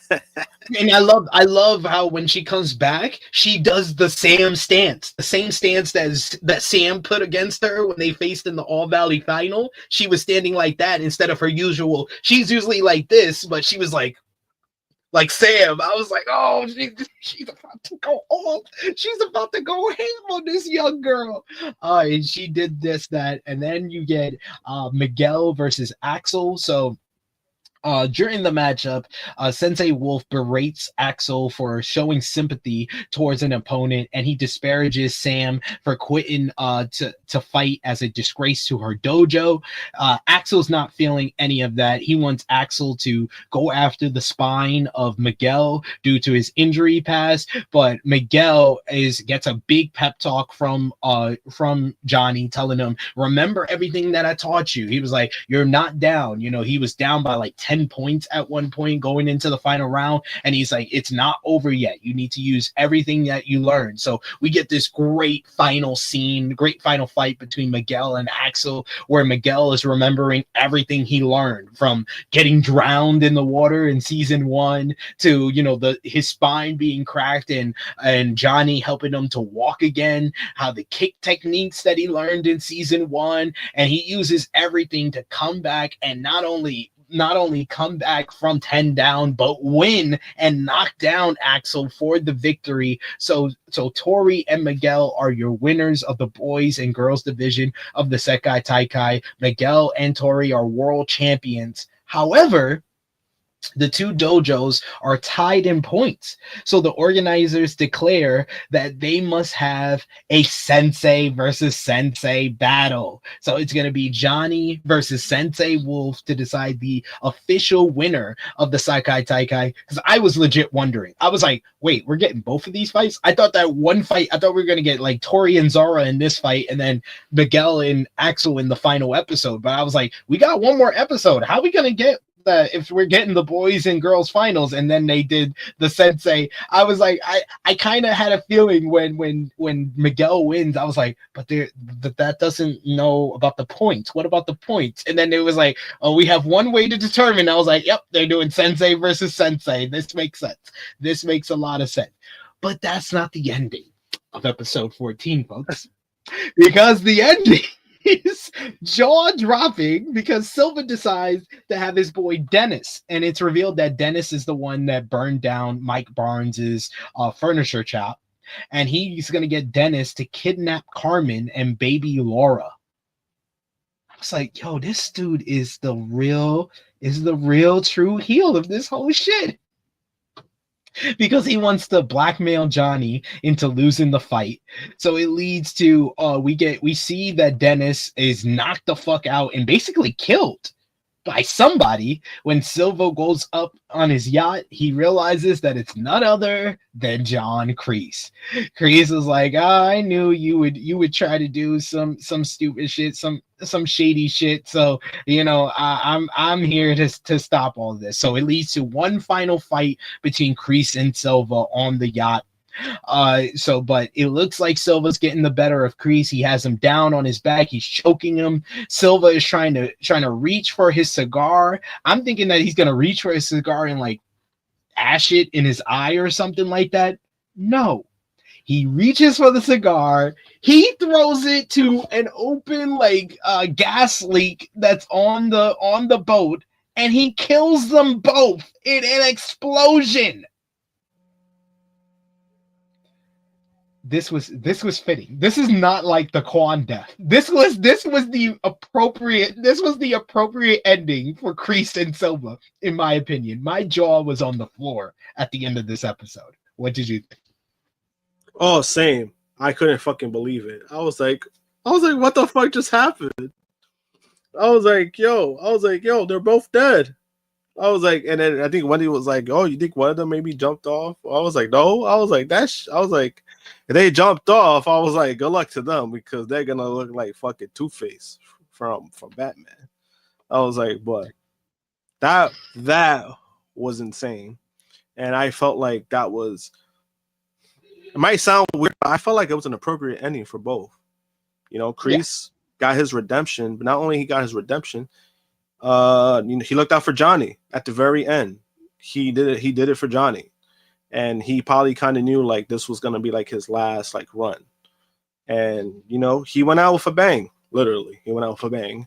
Literally. And then Silver, you already know Silver was dying. He had what was it? Maybe cancer or something. He had some kind of illness that he was already dying.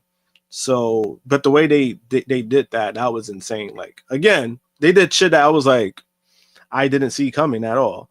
As far as the tournament, as far as like how everything transpired in the tournament, I thought it was great.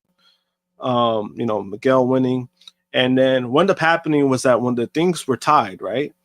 When the scores were tied, when this guy started talking, like making an announcement, I started saying like, "Oh my god!" I was like, "Oh my god!"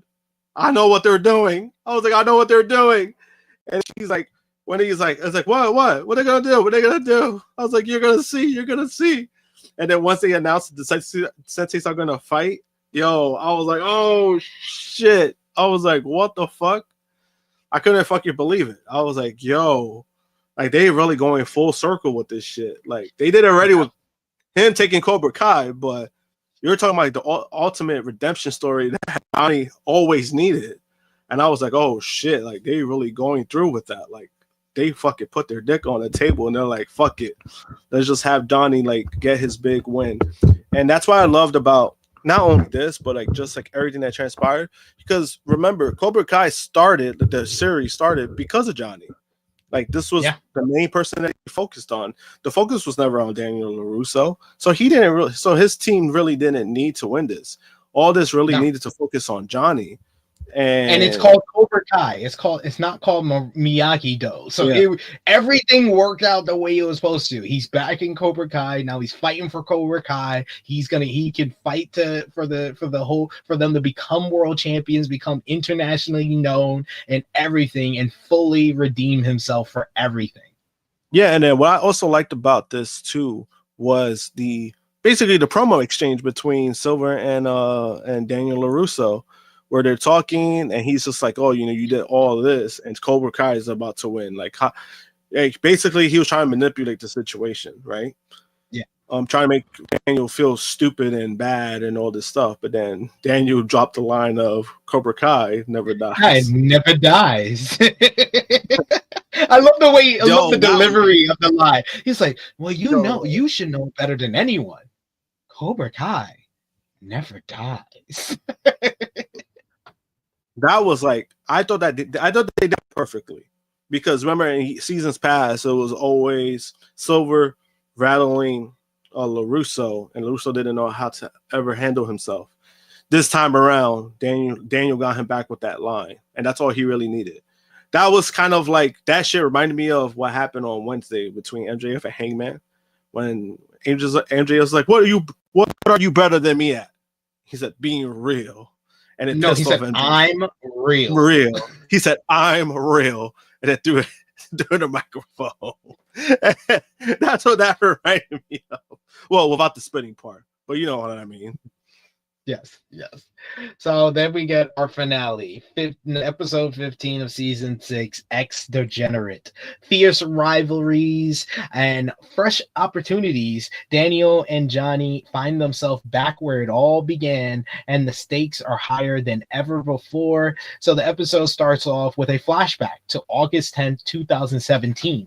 A disheveled-looking Johnny goes to his mother's grave for his first chat in a long while. Johnny laments how his life has been in shambles for the last couple of years. He fears that he could be looking at prison time due to drowning a manager at a Applebee's.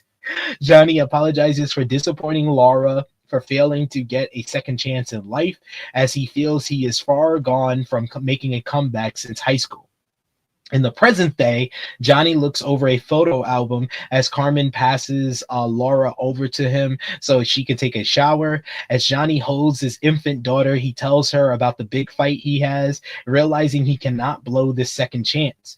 But all of that pressure is on him, so when he goes to train with Johnny and Chosen, he remembers the beating that he got from Sensei Wolf during the Barcelona brawl. Despite Daniel and Chosen suggesting that he take a break, Johnny insists that they continue and showcases his hurricane kick on a dummy. However, Daniel warns Johnny that the attack would leave him open and suggests that he let Wolf come to him, because he goes back to the first All Valley that they ever fought in. Johnny shoots back that Daniel hit him with the crane kick 30 years ago, but Daniel argues that the only reason it worked was because he ran right into it without a second thought, and it would be a repeat with Wolf. So Johnny storms out of the dojo. Daniel confronts his friend and asks Johnny what's really going on.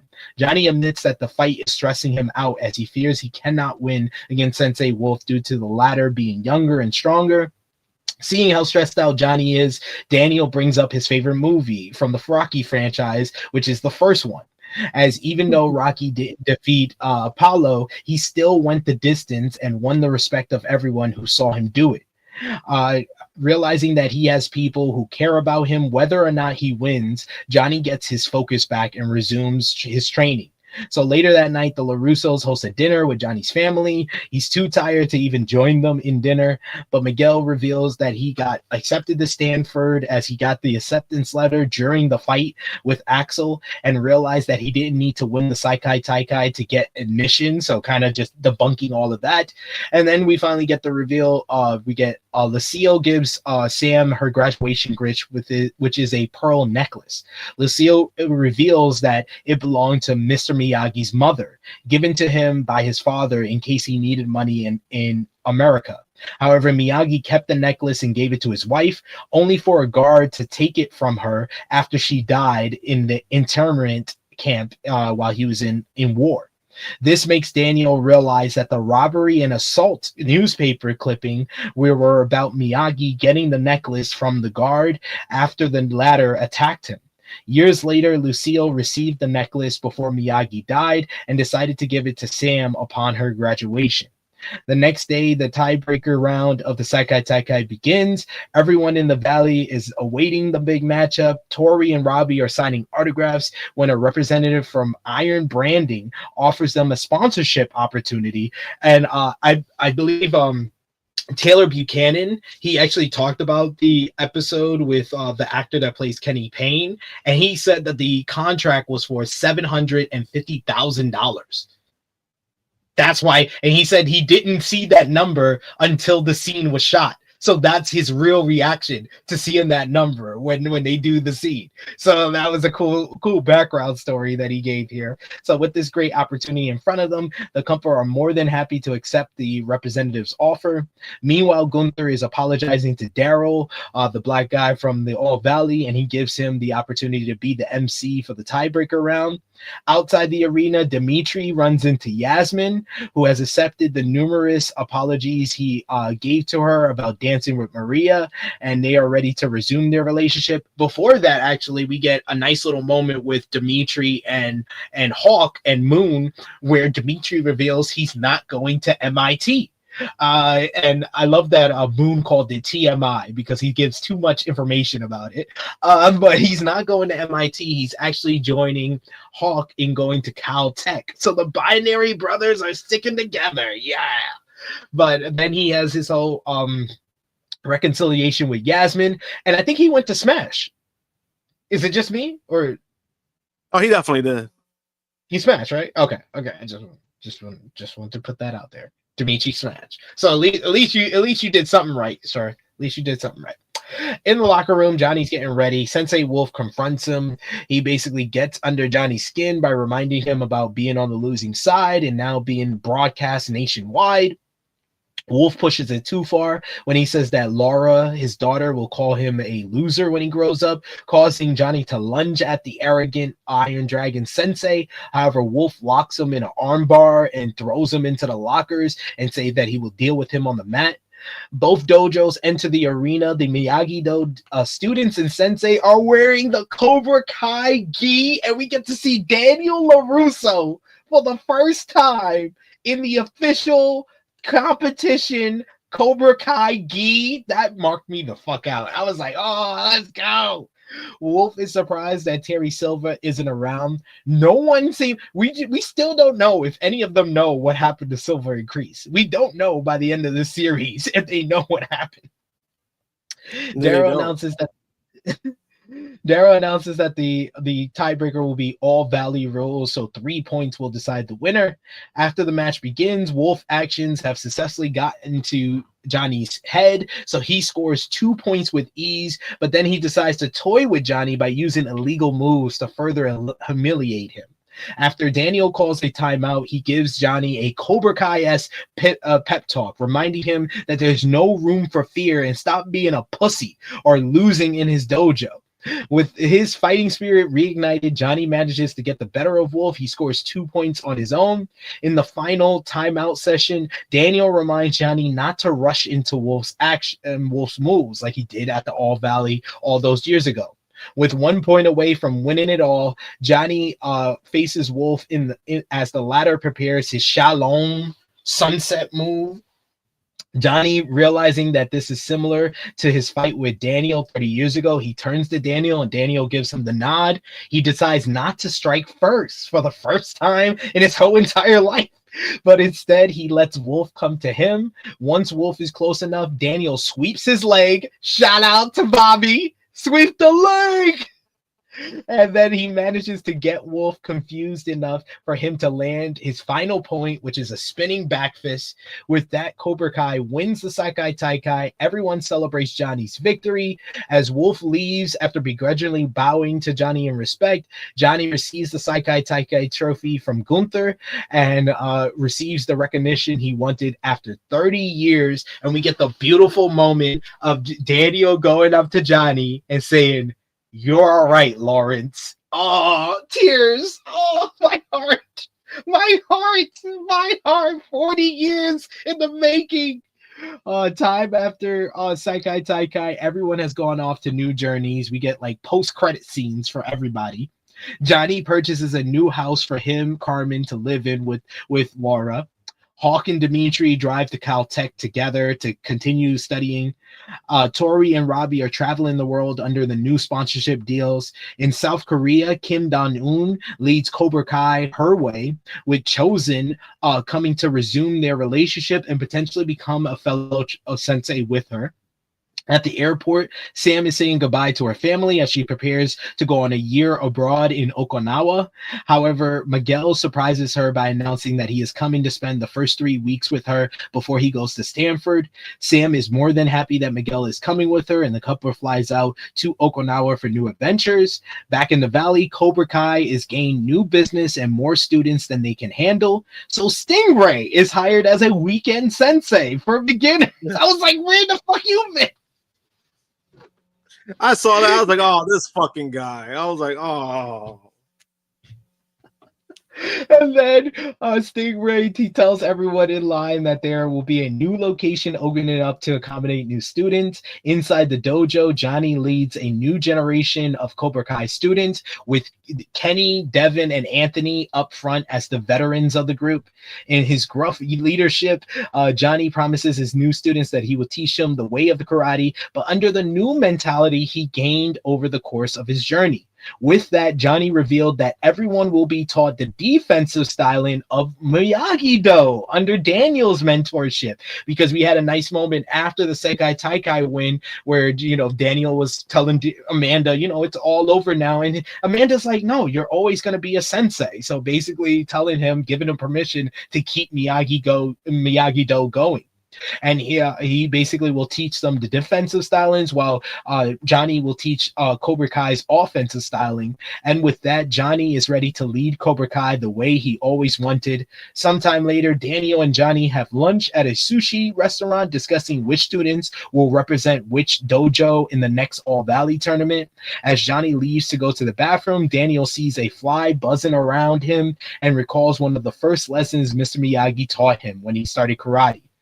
Catching the fly. But before Daniel can catch the fly with the chopsticks, now Johnny comes in and crushes the bug with his hands. And even then, Daniel smirks about it, as despite being rivals turned friends, some things haven't changed. And this was Johnny's turn to learn the lesson of catching the fly. And Johnny did it his way. So that was, man, no marks. 10 out of 10. The final 3 episodes are no marks, 10 out of 10s for me. Same. Like you said, man, everything coming full circle. It just makes it worth it, honestly, like watching the season and even the critiques we had of it. Like it felt like watching it and then finish watching it. For me, I was satisfied. Like I felt like, all right, one, I got what I was asking for when we did the first review, where I was like, I just want them to have a strong finish. If they have a strong finish, then it's going to be worth it. And I felt like they did more than that. I not only got a strong finish, but they did so much that I didn't even fucking expect. Like furthest from my mind, I would have never thought, all right, Johnny's going to get back Cobra Kai. I don't know how that would happen. I have no idea, but he's going to get back Cobra Kai. I had no idea none of that was going to happen. And then for him to actually fight in the tournament because of the senseis, I was like, what the fuck? Like that added another layer that I was like, oh shit, it ties everything in, because they had the champions. The champions were Cobra Kai students, but it's all about the points. The points are basically the biggest thing. Like if you get the points, and basically that dojo wins the whole entire tournament. But the fact that you have your students win it, then you win it, like the sensei ends up winning it for the whole entire dojo. I mean, that puts everything on top. And then seeing Daniel in that, I was like, oh shit. Same thing. I was like, oh shit. Because I was telling Wendy too, I was like, yo, he was also a former member, so he could wear it. I was like, he could be a part of them. I was like, because he was a former member. And then I was like, most of the students were former members, so that's why they had like that squad too. Because remember, the fucking kids kept flip flopping, so it worked out. It worked out in that sense. And then I also did like the not only the interactions between Johnny and Daniel in the restaurant. I like the fact that they basically are working together while working separately. I thought that was a nice touch of like Cobra Kai is going in a different direction, because even when he explained like the slogan, which they kept, right? Strike, what was it? Strike first, strike hard, no mercy. He explains each one, and he explains it in his own way, and then he talks about the no mercy part, basically revamping the meaning that he has for no mercy. I also like the part where he still kept true to himself, because he yelled at that kid with the glasses. He's like, I don't want you wearing that again. He's like, you better get some cooler glasses or some contacts. Yo, that was hilarious, because I was like, damn, yo, like at least they kept like certain traits of him. And he was talking shit. He was calling certain people out. Like he was still calling certain people out when he was talking. So I thought like that was nice. It was nicely done, and like, and again, like the kids having their own stories. Like Tori and Robbie still being together while having the sponsorship. I thought that was pretty cool. And then Miguel going with Sam. Spending the first few weeks, in Japan with her. But then even the interaction between Sam and the parents, like I thought that was nice. Like I thought that was like nicely done. Like and, Daniel and Sam having the Jersey strong, Valley yeah, strong. That was a nice moment. Yeah. like again, man, everything came together. Like everything needed to come together the way it did. The only thing I would say is like it's just kind of funny that I was like, yo, they didn't even acknowledge like Kreese and Silver are dead. They just doing their own shit. No. It's kind of like, remember like that whole thing with the MCU, people were complaining about that fucking giant figure that's in the ocean, and everyone kept saying like, are they ever going to acknowledge that there's a giant thing in the ocean? That's what that kind of reminds me of. Like, are they going to mention that Kreese and Silver are dead? But besides that, again, like everything came full circle, and that was like such a fucking great end. I haven't seen an ending like that in so long. Because again, when a lot of shows drag on and they keep going, sometimes the finale is not as strong. At least for me sometimes, right? The only strong ending I would say that I've ever seen, it might be random because a lot of people might not know this show, and this is kind of speaks of how old I am myself. Is remember the show, the army show, MASH? Like MASH had a great finale. Like they had a nice final episode where everybody starts leaving, like where they were at. They start they start going home, and there's like a lot of final interactions between the characters and how everything just all came together. Like at least for me, like a show like that, like a nice, and that show ran for like fucking like 20 years, remind you. So, and they had a strong finale. This kind of reminded me of that, of like the strong finale, like the big finish that it was like, oh shit, like we basically got what we wanted. Yeah. They hit every checkpoint that I needed them to do.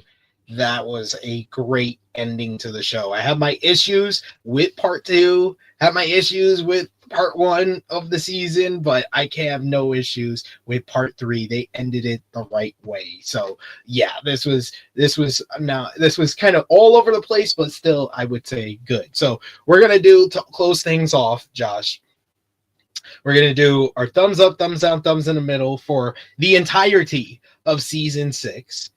And then we're going to give MVP, LVP of season 6. And then we're going to give right now, off the top of the dome, our ranking of the seasons. And maybe we can make that a separate video. We could take more time to kind of go through everything. And maybe we'll do like a revamped character tier list, because there's more to talk about from Cobra Kai, from everything here. But let us know in the chat if you're with us live. Let us know if you're watching us on demand in the comments down below. What did you give the season 6 out of 10? Who was your MVP? Who was your LVP? Whether you gave it a thumbs up, thumbs down, thumbs in the middle, and then your ranking of the seasons. But we'll start off with our thumbs in the middle for season 6 of Cobra Kai, part 1, part 2, and part 3 in 3, 2, 1. It's not how you start, it's how you finish. So it gets a thumbs up for me. Overall, I'm going to give season 6, I think the fairest grade I can give it is a 7.5. I'm nearly going to 8, how strong the final 3 episodes was. I'm close to giving it an 8, but I think to be fair, I'm going to give it a 7.5. Yeah, me myself, I'm going to give it a solid 8 because I thought that was like still more good than bad, but because of it being such a long season, again, like what I was saying earlier, season part 1, the biggest issue was that it was kind of just like kind of getting ready for that big moment. We kind of really didn't get that until again the very end when Tori goes back to Cobra Kai.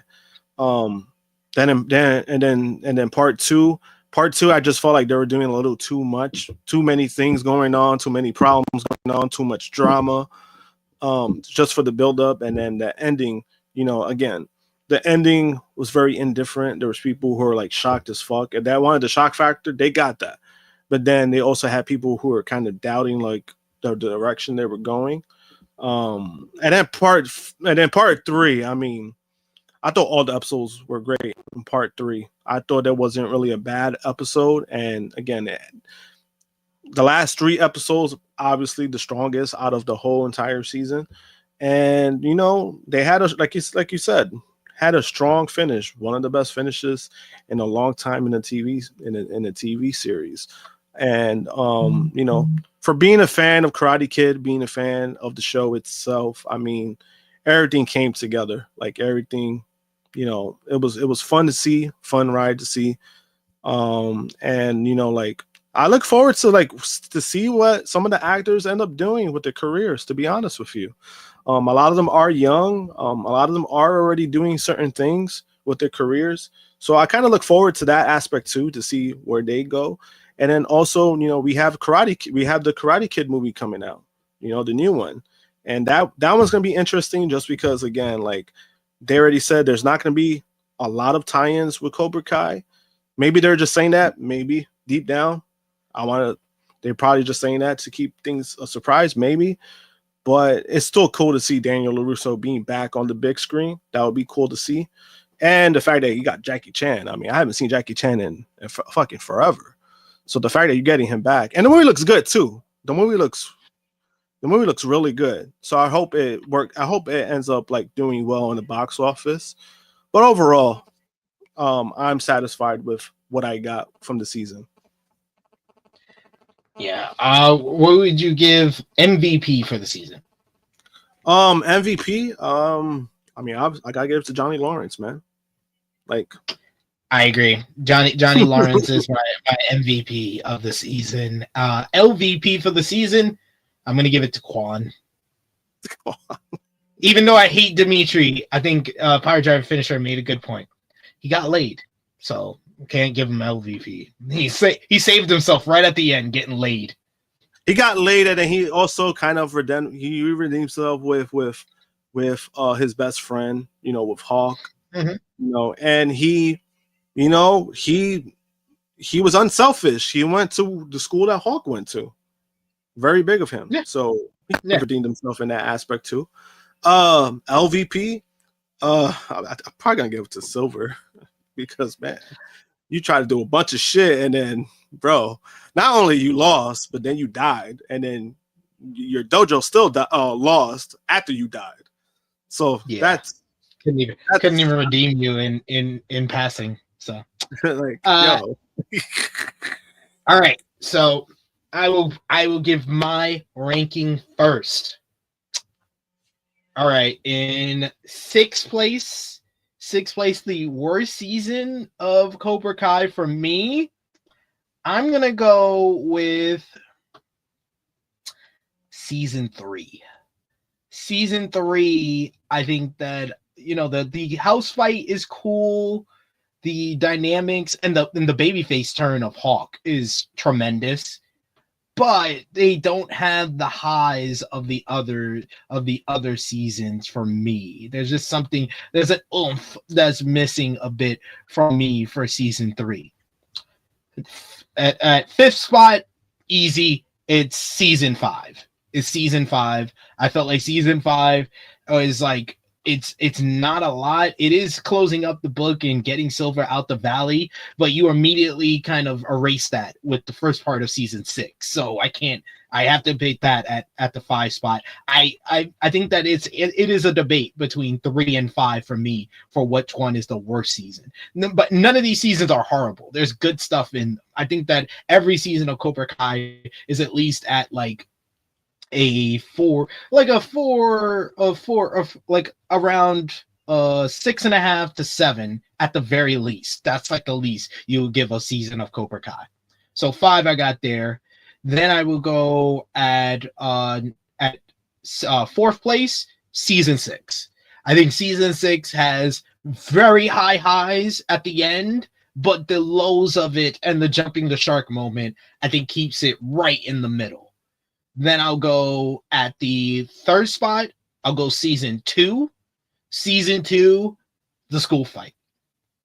I don't need to say anything else. That's the school. The school fight is probably the greatest fight in Cobra Kai history. So like that alone gets it at that number 3 spot.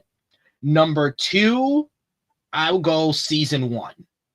Nothing is possible without season 1. The simplicity of season 1 and the world building that it does and how it follows up to Karate Kid. Season 1 may be the best season.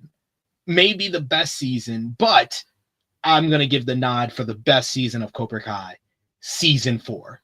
Like, this season 4 is like everybody at their superpowers, except for maybe Miguel, who's still, coming back from the spinal surgery. But the All Valley final with the best one-on-one fight in Cobra Kai history is Hawk versus Robbie in the finals of that one. The whole ending, which is bittersweet, it's kind of like Empire Strikes Back, where you got the depressing ending of the heels winning at the end. Like, there's just so much to love about season 4. Season 4 is the best season of Cobra Kai to me. So Josh. The last seasons, I would say number 6 for me is season 5. I actually had that last for myself. Which is funny because I was like thinking about it. I was like, probably season 5, but I still enjoyed season 5 because of the things that they did. Number 5, season 3. Like you said, there was a few things with that one that was kind of like, all right, well, what are we doing now? But I still, again, like you said, none of these seasons are bad in my opinion. It's just they're just ones that are a lot better that kind of makes the other seasons look weaker, but not bad. Number 3, I said number 3. I saw 6, 5. Number 4, I'm gonna go with season 6. Season 6 had it, like we said, we had a strong finish, but the first 2 parts, it had a lot of issues.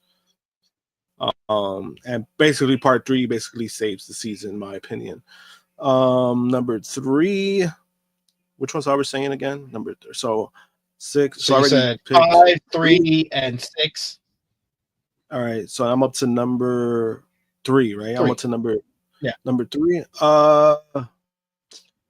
I'm gonna go. Oof, this is a tough one for me.